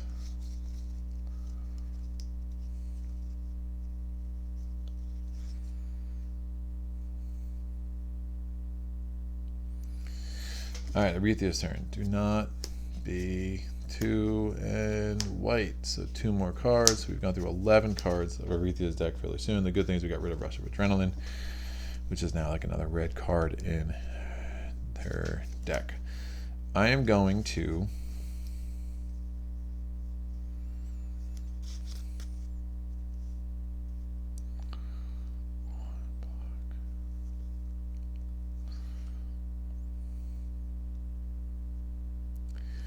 take a bunch of wounds in my hand, but I'm going to be able to kill that monster and then give myself maximum chance of taking care of that city later. So I'm going to save the rest of my powers right now. I'm going to use the Sparing Power ability, so I get another card under there. I'm going to do not want to go there, because if I go there, I'm going to have to actually, I would provoke this, and then I would have to kill this too when I enter the city or get attacked by it. Oh, by the way, there should be a ruins on there, and that was just revealed, so this is actually face down. So, because it's night, so we don't know what that is. All right. I'm going to attack this guy. I'm not blocking him because it would take 12 block, and I don't want any part of that. I don't want to waste all of my big attack cards to try to do anything ranged here. So what we're going to do is get 4 wounds because it's brutal. So 6 times 2 comes in 4. My armor is 4, so 1, 2, 3, 4. And that is fine. And then after the block phase, I'm going to play Blood Rage. I'm going to take a wound, so that's 5 wounds. Had I taken a 6th wound, I would be knocked out. So you have to be careful about that. I'm going to spend a red mana to increase the attack to 9. He is not physically resistant, so he is dead. Now I killed a marauding dragon, so that goes up 2 with reputation. I get 9 fame, it gets me up to 41. That's out of the game. I'm going to then, before the end of my turn, I'm going to play this healing effect, powering it with the green from the source, which means I get to throw out 2 wounds. I will also, it's a little bit wasteful, but I'm going to use my healing power to heal another one. So I have 2 wounds left in my deck, and I will get a blue mana, but unfortunately I am already maxed out my inventory, but that is fine. And we'll just go. Am I going to rest next turn?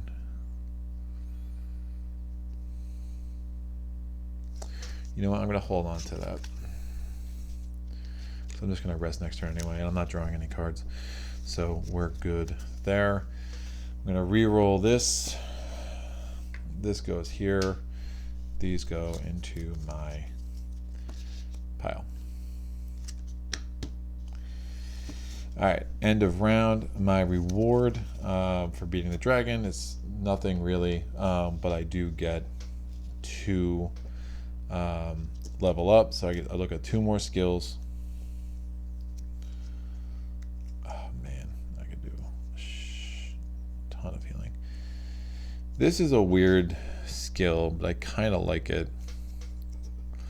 I'm also looking at that fire attack. I'm also looking at that wound management card. If I take that, then I take Songs of Wind, which is kind of useless. I really want, I think, Swift Bolt, so I'm not going to take Arethia's thing, so I can choose from what I want from here.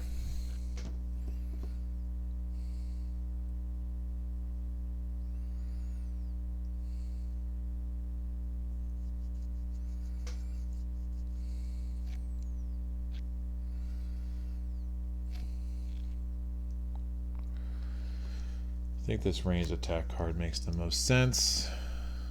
So, and then the skill I'm going to take is I'm going to take this souped up card, and I'll explain how that works as we go. That comes out of the game, and then we take another one of Arethia's skills and put it in a skill offer, and that's fine. All right. So, Arethia's turn. Again, we've gone through 11 cards on her first 2 turns, so this isn't great. 1, 2, 3 is blue, so only 1 more card. A little better. My turn. We're going to do Sparing Power. And then I'm going to rest. I'm going to throw away Swiftness, discard Swiftness and these 3 wounds, and then set myself for some epicness. So I could draw up to 6. 1, 2, 3. And then I'm going to play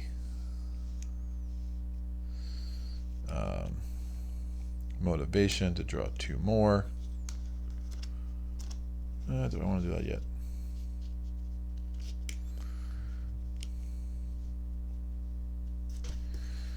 Yikes. We're running out of cards and turns. No, I'm not going to do that just yet, just in case.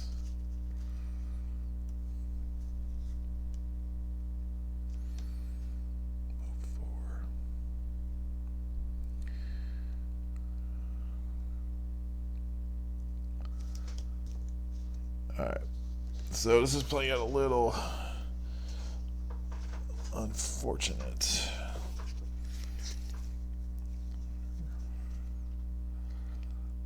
But, alright, I think we're good. So I'm going to do Arethia's turn.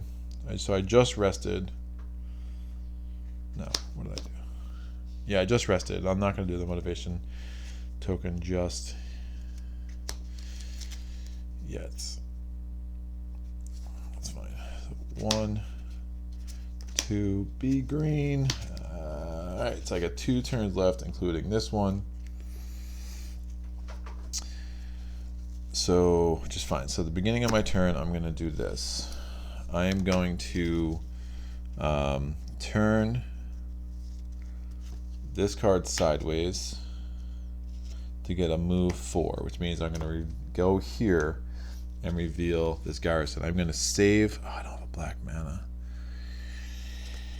Yikes.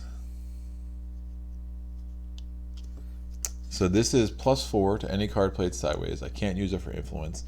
And it would be +1 more for each additional, for any command token I have that's not assigned. The other thing about this card is that it's a cooperative skill. So on the next turn, now in a cooperative game, I could put this in the middle and then one of the other players would be able to use the secondary ability here. In a solo game, basically the cooperative skill, on my next turn, I have the ability to reduce one enemy attack by 1 and also reduce the same enemy's armor by 1, but I have to use it on the next turn. So, which is fine. So I move 4. I am next to the city. Since you're next to the city, even at night, the Garrison is always revealed. We're going to look at the level 7 city Garrison. The level 7 city Garrison is going to be 1 monster, 1 city, and 2 Mage Towers. Now, what makes the red city so difficult is that you are stuck. What makes the level red city so difficult is that everything's brutal. Everything's brutal. So even now, there is no such thing as double brutal, which is nice because that would just be insane. But all 4 of these tokens gain the brutal attack ability, which is bad. So if I don't, again, wounds can start adding up really quick. With Wings of Night in my hand and Sparing Power, I think I'll be able to wipe out the city on my next turn. So I can discard any number of cards that I want. I don't want to discard any cards. I draw to my hand limit, which is 1. I'm also going to, on the dummy player's turn, exhaust that to get 2 more, and I get 1 fame. Oh man, I feel like I missed out on some good cards here, but that is fine. Aretha declares end of round, so I have 1 more turn. I am going to spare power. I'm going to get rid of this card and flip it over, and I get all 4 of these. Alright, I'm going to break Endless Gem Pouch to get 1 mana of each basic color and a black. The black's going to be used because I have Wings of Night, and I really want to make sure I can use it. So I get a green mana. Now these are not crystals, they're just mana, but I have access to these for this turn, which is going to be huge. I am going to enter this city with a move 2. I'm going to exhaust the peasants for that. So I enter the city. Since I'm assaulting a city, I lose a reputation. I've already done that, so I always do that first. Now, I'm going to know that I want to play Wings of Night, because it is night. So basically, 1 enemy will not attack, and then I can pay move points to make the rest of the enemies not attack. So it's 1 move point. Now, the initial card, if you did use this in the base game, this card was super overpowered. They have actually balanced this a bit for the expansion. So now you have to, because you can get everything to not attack, and it wasn't that hard to do. Now I need to spend move points to prevent attack. So 1 enemy doesn't attack, so he won't attack. Now, to prevent, it would be 1 move point to get the second guy not to attack, 2 move points for the third not to attack, and 3 for the fourth not to attack. So if I spend 6 move points, ultimately none of these suckers will attack. So why don't I just do this, and then I can reconsider. This was from the last turn. That would be discarded, and now I have access to this round because this is the very next turn. So that would be 6 move points. So basically, none of these guys will attack. I don't need to worry about setting out wounds or anything for any of it. Now I might rethink that in a little bit, but for now that will do. What am I going to do? Only 1 of these guys is physically resistant. The rest of them don't really have to worry about resistance except for this guy has ice resistance, which means I can't use the ice bolt on him, and if I lump them, they all gain ice resistance. So I just need to make sure I do those attacks right. What I'm going to do right now is I'm going to definitely power target enemy loses all resistance, ranged attack 3. So this guy is no longer physically resistant. I think that makes sense. So none of these are physically resistant. And honestly, if I can lump them all together now, if I can get a total attack of 27 physical attack, they're all dead. And actually it only needs to be 26, as I can reduce the armor of one of those guys by 1, and I think that's true even if it doesn't attack.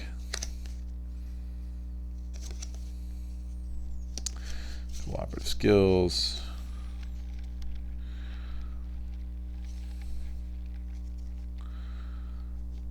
Right. We're good. So, how many attack can I get?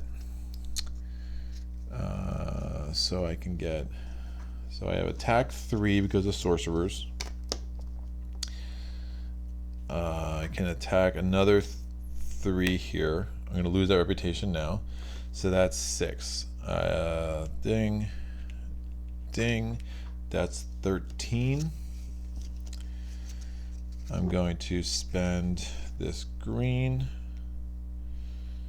That is I can play something, get the stronger effect for free, so that's another 6, that's 19.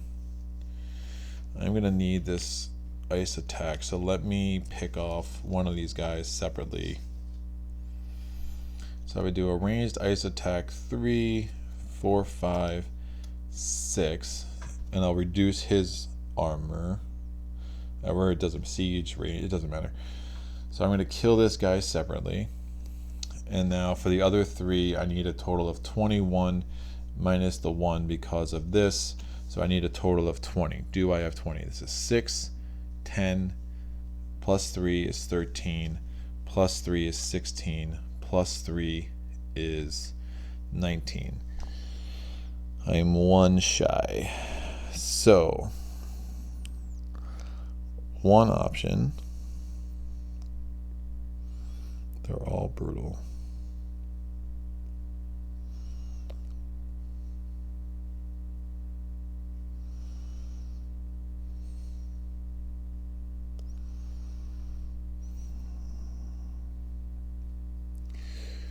One option.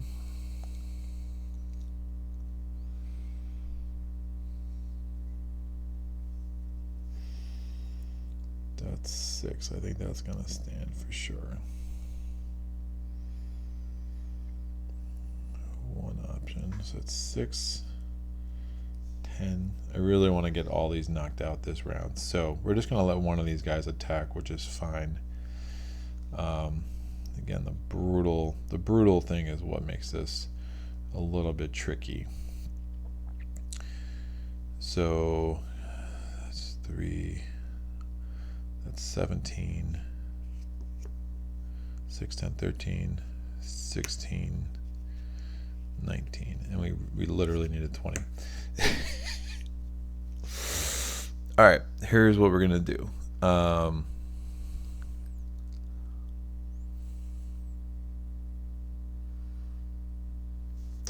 We're not gonna power that, and we're just gonna do the 3. And basically, that's going to be enough to prevent 2 of these guys, 2 of the 3 enemies. So this guy is not attacking for sure. I'm going to prevent both of these guys from attacking. I'm going to reduce this guy's attack to an 8 using this. And then it's going to be multiplied because he's brutal. So I'm going to let 8 damage points come in, which means I'm going to take 3 wounds, which is fine. I'm not gonna, I can assign 1 to the peasants. The rest I'm using for the attack ability, so we're not gonna do that. So I have 2 wounds in my hand, and now I still have this red mana token, which I will use to power rage. I will take this crystal back to my inventory because I can. We're going to use concentration instead to power swift reflexes. And the way the math on that works now is that we're still going to use this 6 to kill this guy because he doesn't have ice resistance. And we're going to use this is 5, 9. This card sideways is 10, 14, 17, 20. And the total here is 21 defense. He no longer has physical resistance, so none of them have physical resistance, so we're good. And 21 armor minus the 1, because again we reduced this guy's armor to 5. All of them are dead, and we just wiped out that entire city in one big turn at the end of the second night, which is exactly where I want to be. So we already did a reputation both for the thugs as well as for assaulting the city. We are going to get, this is a combined fame increase of 23. I'm at 42, gets me to 45, plus 20 is 65. So we level up twice. I'm going to put 4 shields on the red city to indicate that we have conquered it. Those again will help us with influence for the next day. So we have a full day and night to attack this last city, which is great. So that's there. I'm going to do cleanup. All of these tokens go away. Now we have used both of our artifacts, so we need to be aware of that. This was used effectively, which is good. At the end of my turn, I will, this combat is over, I'm going to do 1 point of healing and gain a blue crystal. Now this just is going to be dissolved into mana, and I can't keep it because I already have 3 in my inventory, so that's just going to go away, which is fine. But it was the end of the turn, end of the round, and before I finished my turn completely, I did want to use that skill to at least heal that, so I actually have only one wound that I'm taking in my hand because of that attack, so I think that gives me 4 wounds total.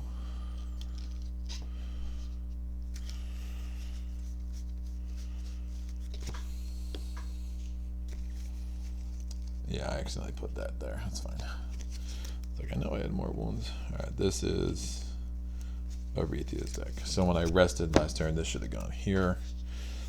And this goes here. It's a little different when you're filming this because I set this up a little differently than I normally would. So I only have 4 wounds in my deck, which isn't bad.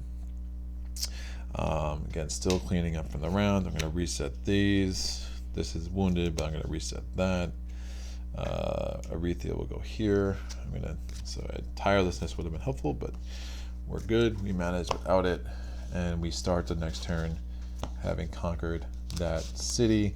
Let me do my 2 level ups. This is leveled up, so now my armor is 4, and we have a open command token. I never did that. And now I'm going to look at my next 2 skills.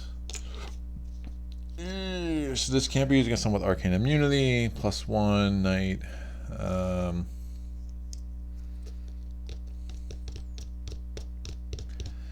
I think that at this point it makes the most sense from a wound management standpoint to do this. So that means with Arethia, once a round, with Arethia's skill, once a round I can discard a wound and make it a +2 anything.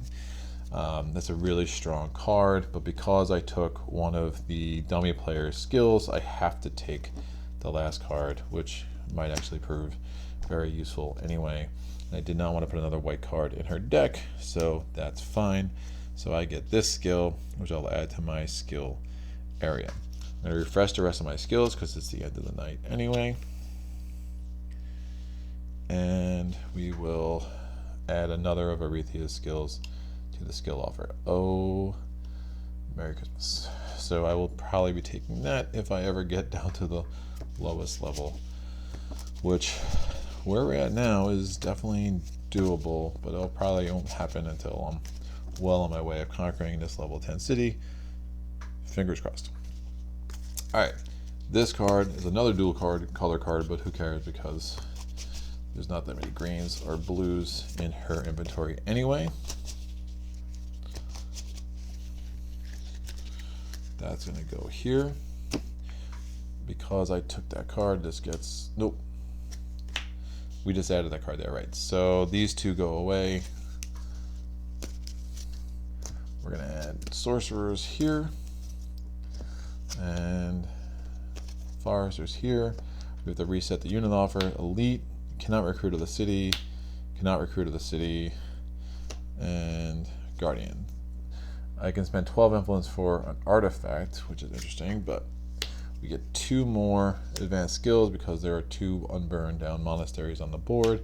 Refreshing walk goes here. Chill means we add a extra blue to the inventory for Arethia. We put this card down for Mana Bolt. It's an interesting spell. And we have to reset the source. And we are now entering the 3rd and final day. 2 blues and a green. I'm going to grab my 6 cards, and then I get +2 because I am the leader of that city. So 1, 2, I have my deck backwards. 2, 3, 4, 5, 6, 7, and 8. 1, 2, 3, 4. I will take. No, I'll take. Man, I don't.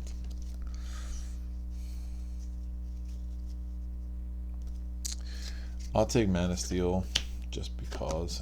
Do I put that extra turn? Discard up to 3. I'm going to take a rethink and actually not use it, and that way I just go first. I'm so good with mana, like I'm hesitant to use the Mana Steel. There's really no reason for it. So that means that I go first to maximize my chances of having the round I want. We're going to reveal this Ruins. If I spend 3 white tokens, I get 7 fame. Definitely useless, which is fine. So my turn. I'm going to use the healing effect. I'm going to spend this green mana to heal 2. Take care of 2 cards that way. I'm then going to power stamina for 4, and I'm going to use March for 2, and I'm going to leave this city but stay adjacent, and I'm going to put this last thing on the board and see what I am dealing with. Of course we have a dragon right there. It is the white city, so we managed to avoid Volcara's camp, which is good, although I'm actually probably set up to do a level 10 Volcara's camp if I had the opportunity, but I don't. We have another spawning grounds. We have a keep on the other side of our white city, and we have a Draconum, an ugly Draconum right in our face. It's a nasty one too. So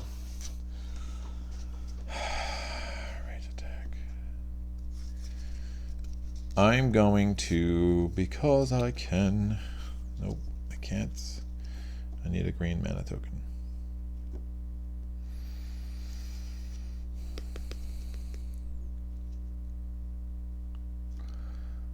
I need a green mana token.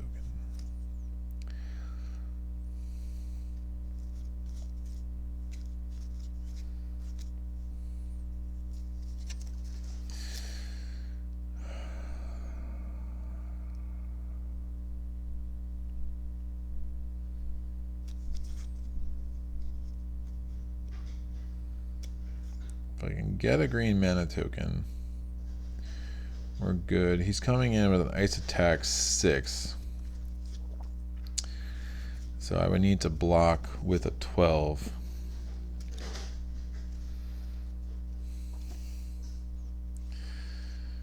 I have this and this. I'm trying to think how I can get a green mana token. Let me see if I roll a yellow or a green. Gold or green would be both useful. And then we're gonna, so this is my discard. I'm going to put this over here. We're gonna re-roll this. It is red, not yellow or green. That's fine. I'm drawing up to 8 again. 1, 2, 3. Ooh, that's interesting. And 4. Better. I can probably just avoid this sucker altogether. That makes the most sense. All right, that was a good pull. So we have Arethia's turn.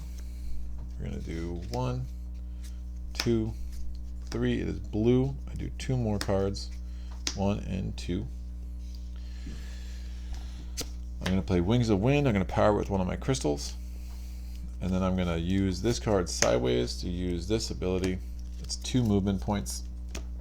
I spend 1 to 5 points and move 1 for each space on the map for each point I spend. I'm going to go here, and now I can enter the city without ever provoking that dragon, which is great. Do not need to waste any of my abilities on dealing with that dragon at all. Plus I get rid of a wound, which is great. So that worked out really well. We're going to now reveal the garrison for the white city. So we're doing a level 10 city, and there's going to be 2 keeps and 3 city guys. 2 keeps, 3 cities. Now what is the white power? The white power is that the armor of each enemy is reduced by 1, which sounds like it's not a big deal. It's one of the more friendly cities, I'm not gonna lie, but trust me, that +1. So think this guy's resistant to everything, right? So that +1, if I didn't have a way to avoid those resistances, that +1 is awful. But again, as far as making everything brutal or giving everything poison, I mean, this is one of the better situations I could find myself in right now. So what am I going to do? Definitely not going in for an attack yet. I am on my limit.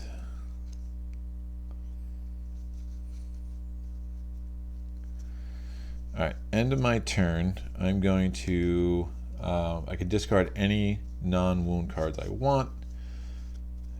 This card's kind of useless because I don't have a green.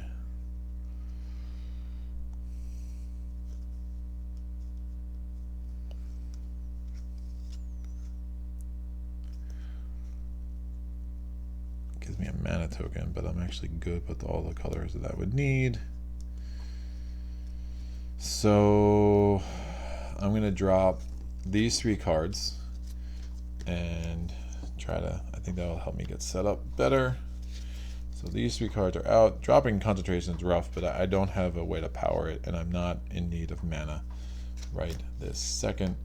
These got discarded. End of my turn, I'm going to draw up to 6. 1, 2, and 3. Fine. I'm going to use my motivation to get 2 more. 1, 2, and I get +1 fame.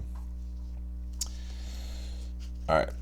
We are definitely going to try to start sieging this thing next turn. Arethia's turn. 1 is a green, 2 is a red, 3 is a blue. 2 more cards. We've gone through 10 cards in 2 turns, which could be definitely worse. Alright, so I'm going to put that out there because I'm feeling I'm going to want that. I'm going to put this out there because I'm going to want that. My turn, I'm going to move 2. I'm sieging the White City. I lose a reputation for that off the bat. Now let's take a look at where we're at and what we're up against. I should be able to kill. So he can never be fortified. Which is fine. I can make this guy lose all fortifications, which is fine.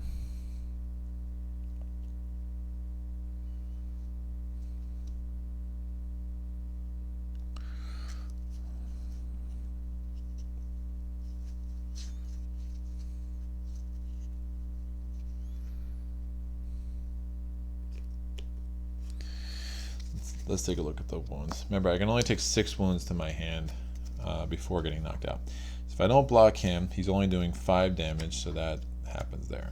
This guy's doing 11, so if I don't block him, that is going to be 4 wounds. If I don't block him, he's got paralyzed, so that's really a non-starter. I'm going to have to deal with him. If I don't block this guy, it's going to be 8 to block because he has swiftness. That is 4. If I don't block the Utum Swordsman, that is 2. So looking at where we are at, probably going to want to save Sorcerer's ability to deal with this guy. So the question is, although maybe not, maybe not, maybe not.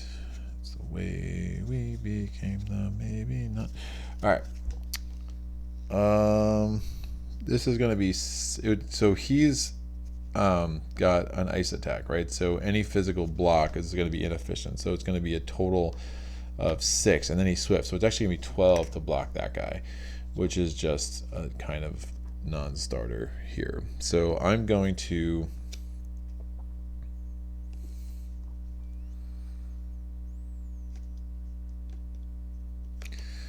little light on white tokens. All right, I think this makes the most sense. I'm going to play this. I'm going to power it with a blue. I'm going to get any crystal that I want. I'm going to take a white. I'm going to play this. I'm going to power this. This guy's going to lose all fortifications. Remember, his armor is 8. Lose all fortifications, range attack 3. I'm then going to play this with my white token from my inventory. That's a range attack 7. Because it's an 8 though, I'm going to play Swift Reflexes. It's range attack 8. So he's dead. And we don't have to worry about the paralyzed and the swiftness and all of that. Now, moving on. Don't have. I need to play 2 influence for him to take damage, so that's not going to happen. I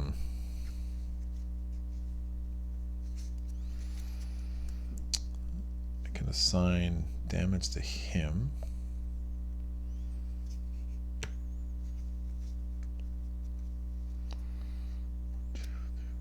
If I take a wound because of blood rage, it does count against my wound limit.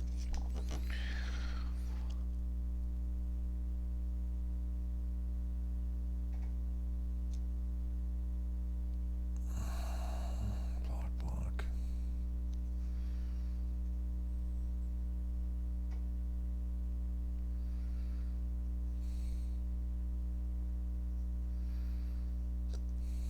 All right. So I have 1 unused command token, so I'm going to play this card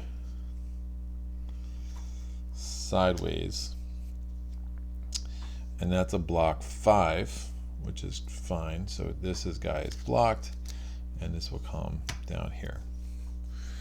So these wounds were not issued, so now I'm just trying to manage these wounds here.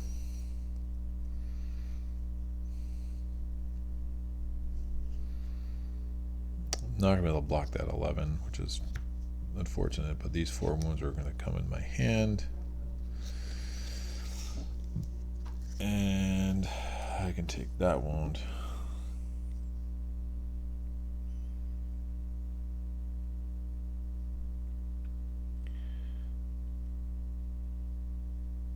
No, because then if I take that, then I'm going to be 6 wounds, and I am toast.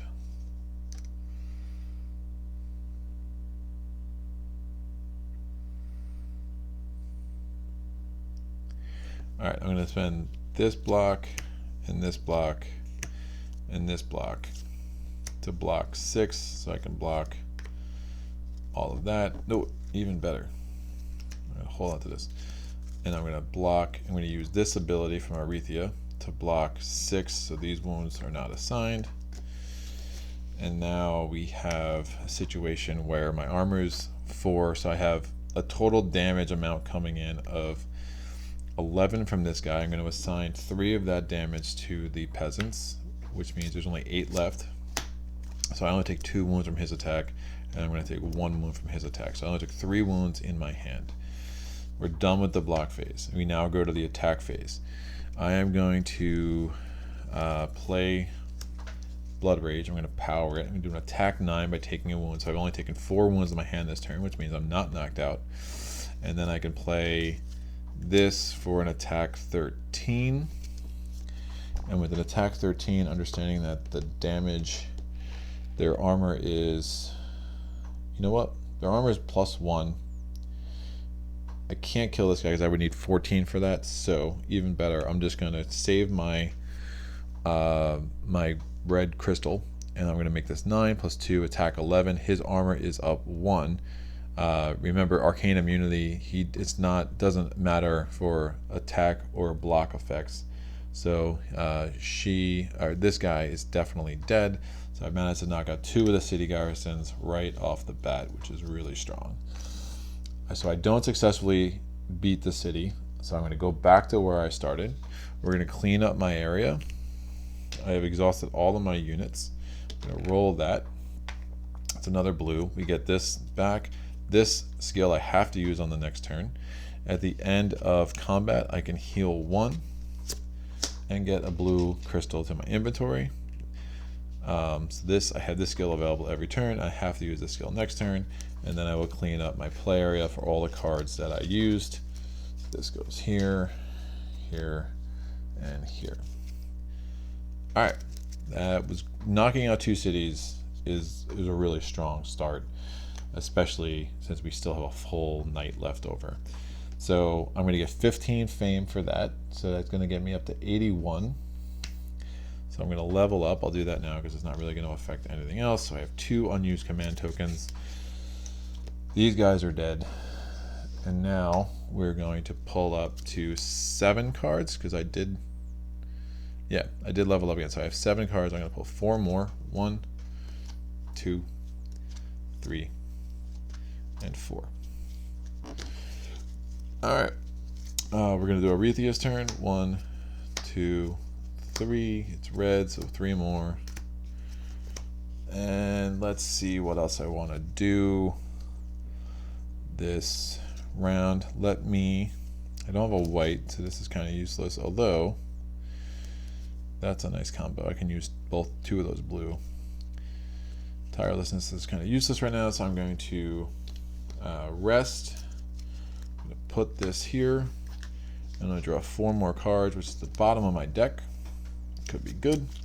Arethia's turn. 1, 2, 3. It's blue, so Arethia. I have 1 more turn this turn, and then the turn after Arethia declares end of round. I did not use the skill on my next turn, so that goes away. That's fine. And now it's my turn. I am going to turn this card sideways. Oh, I'm going to use that sideways for move 2. It's great. I'm now in a city. I'm assaulting a city again, so I lose another reputation. I am going to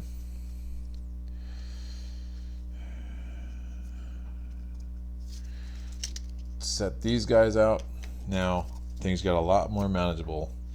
So this guy's going to be doing 2 damage, he'll be doing 4 damage, and he'll be doing 2 damage, and that's fine. If I can knock this guy out, it's like almost like a no-brainer. Or I could wait to knock him out next turn when I can make him lose all of those. But reality is, if I can get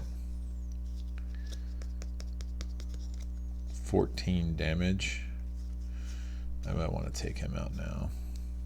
Block. Now we'll do it this way. So I'm going to play this, which is to give me 2. Acts as a 2 die in the source. So I'm going to spend this, which blocks him, and then I'll probably I'll use my sorcerers to kill him next turn. And now what do I got? I can use another blue for a ranged ice attack 3. I'm going to use my red crystal to make this an attack of 8, and then I'll turn this sideways for an attack of, oh shoot.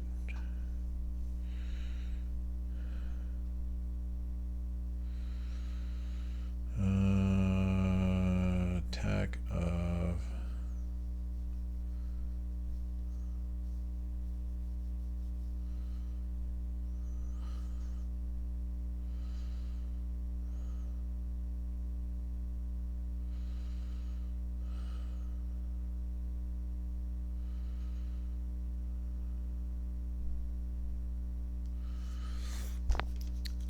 right, because it's 6. So the 9 normally would have killed both, but again, this is where this comes into play. Because I can get to 9, but it doesn't matter because this needs 6 and that needs 5. So why don't I kill this guy just to make my life easier in the future. So I'm going to do an attack of 6. We won't actually use either of these cards. I don't need to. There's nothing I could have done to block anything, which is fine. I'm going to play... Oh, that's fine. I can use a special card after combat. So with the attack of 6, I'm going to kill him. These 3 wounds are actually going to go to my hand. Attacks of 6, this guy's dead. I get 4 fame. And these guys go back, and I go back to from whence I came. Clean up my play area. All these things go back. Reroll that die.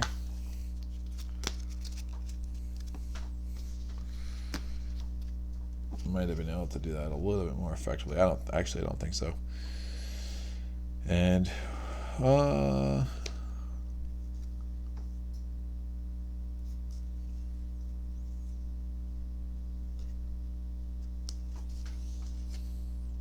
yeah, it wouldn't have mattered. Yeah, that's fine. And she declares end of round, and I am just gonna chill and come back and take care of the rest of this in the evening. Which I have a few wounds I need to manage, but I have Arethia's skill, so I was a little bit more liberal in taking wounds. Without that skill, I might have just actually totally waited until the next round before I tried to pick off one more of those enemies. I have killed 3 enemies in the White City, so just for the sake of thoroughness, I will put 3 things there. Arethi's going to get another red to her deck, don't love that, and also going to get another blue to her inventory, don't love that. That's going to go there. Alright, we still have 2 monasteries on the board.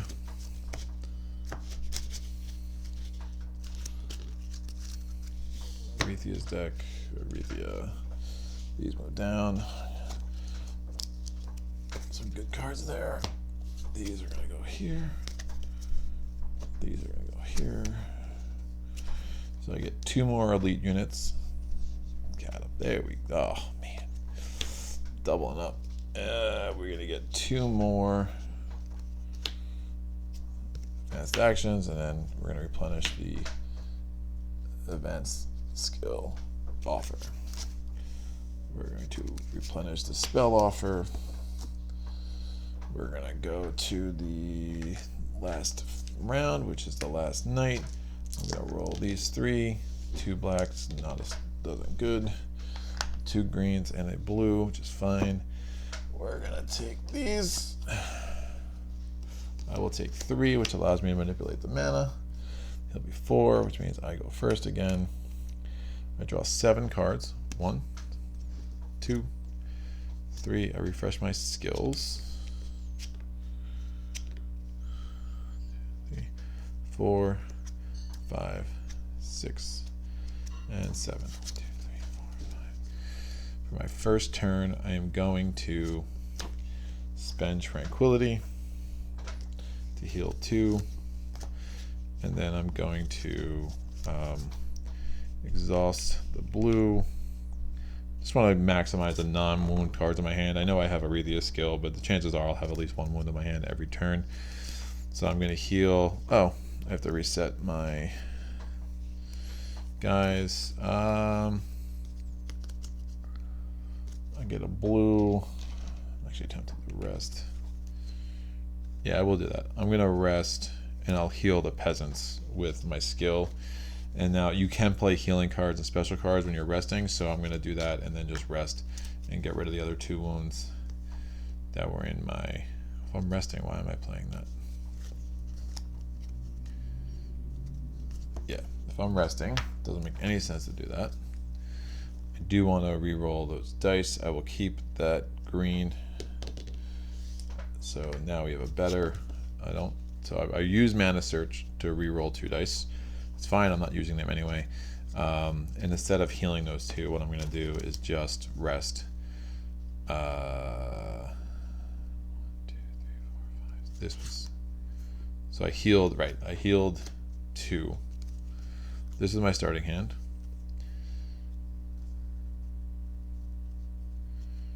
Because there was 1 here. Yeah, that's fine. So instead of healing anything, I'm just going to rest and get rid of all 3 of these. That will do.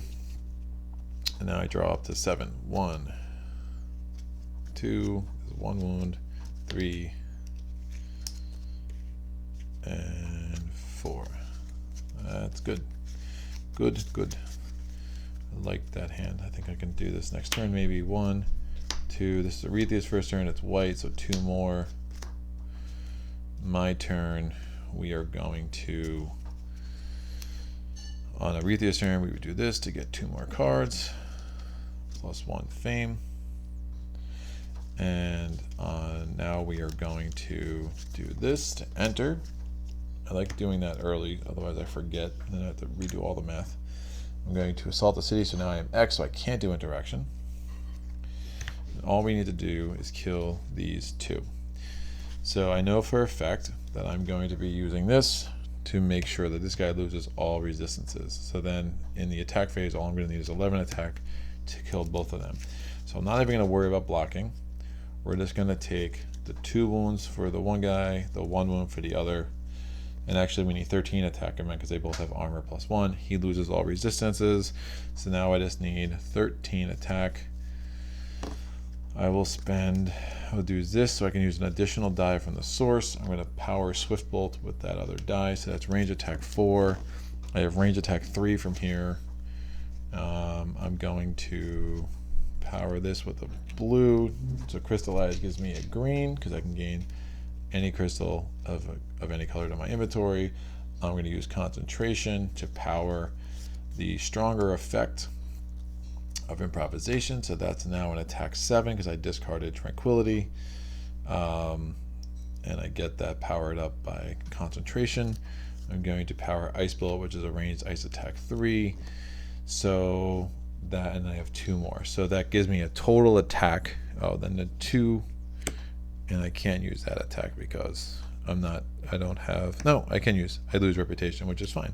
So even though I'm at X and I have no reputation to lose, I can't assign damage without influence, but that's fine. So I have a total attack of 2, 3, 4, 5, 9, 12, 13, 14, 21, 24, which I only needed 11.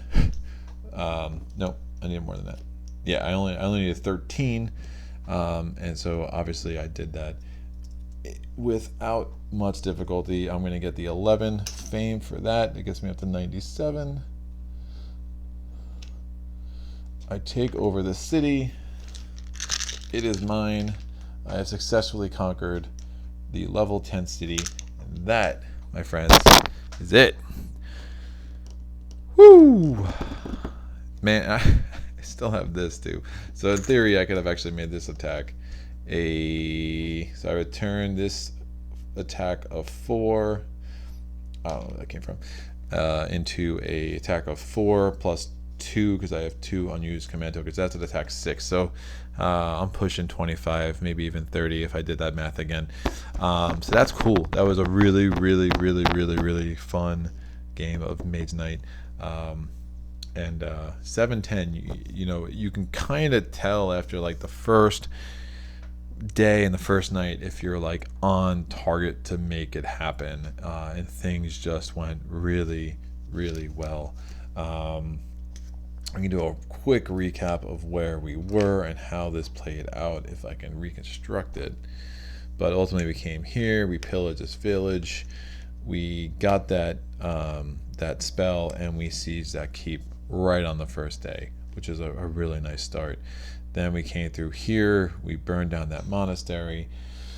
We then went around, we killed both those orcs to help with our reputation. We went around, I think we might have forgotten to trigger that. I'm pretty sure we did it right though.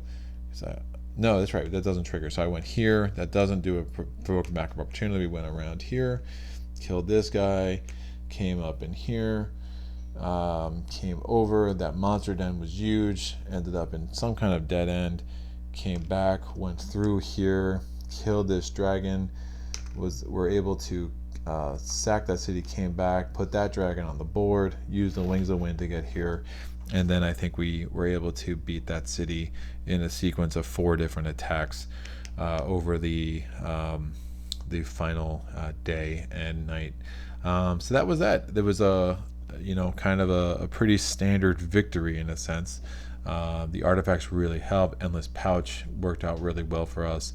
The Banner of Command is a beautiful, beautiful card because again, this sorcerer ended up being huge in both of the city assaults that we were successful at by knocking out the resistances of one chosen enemy, and I believe it actually also knocked out the fortifications of one chosen enemy as well. So that was a really strong card.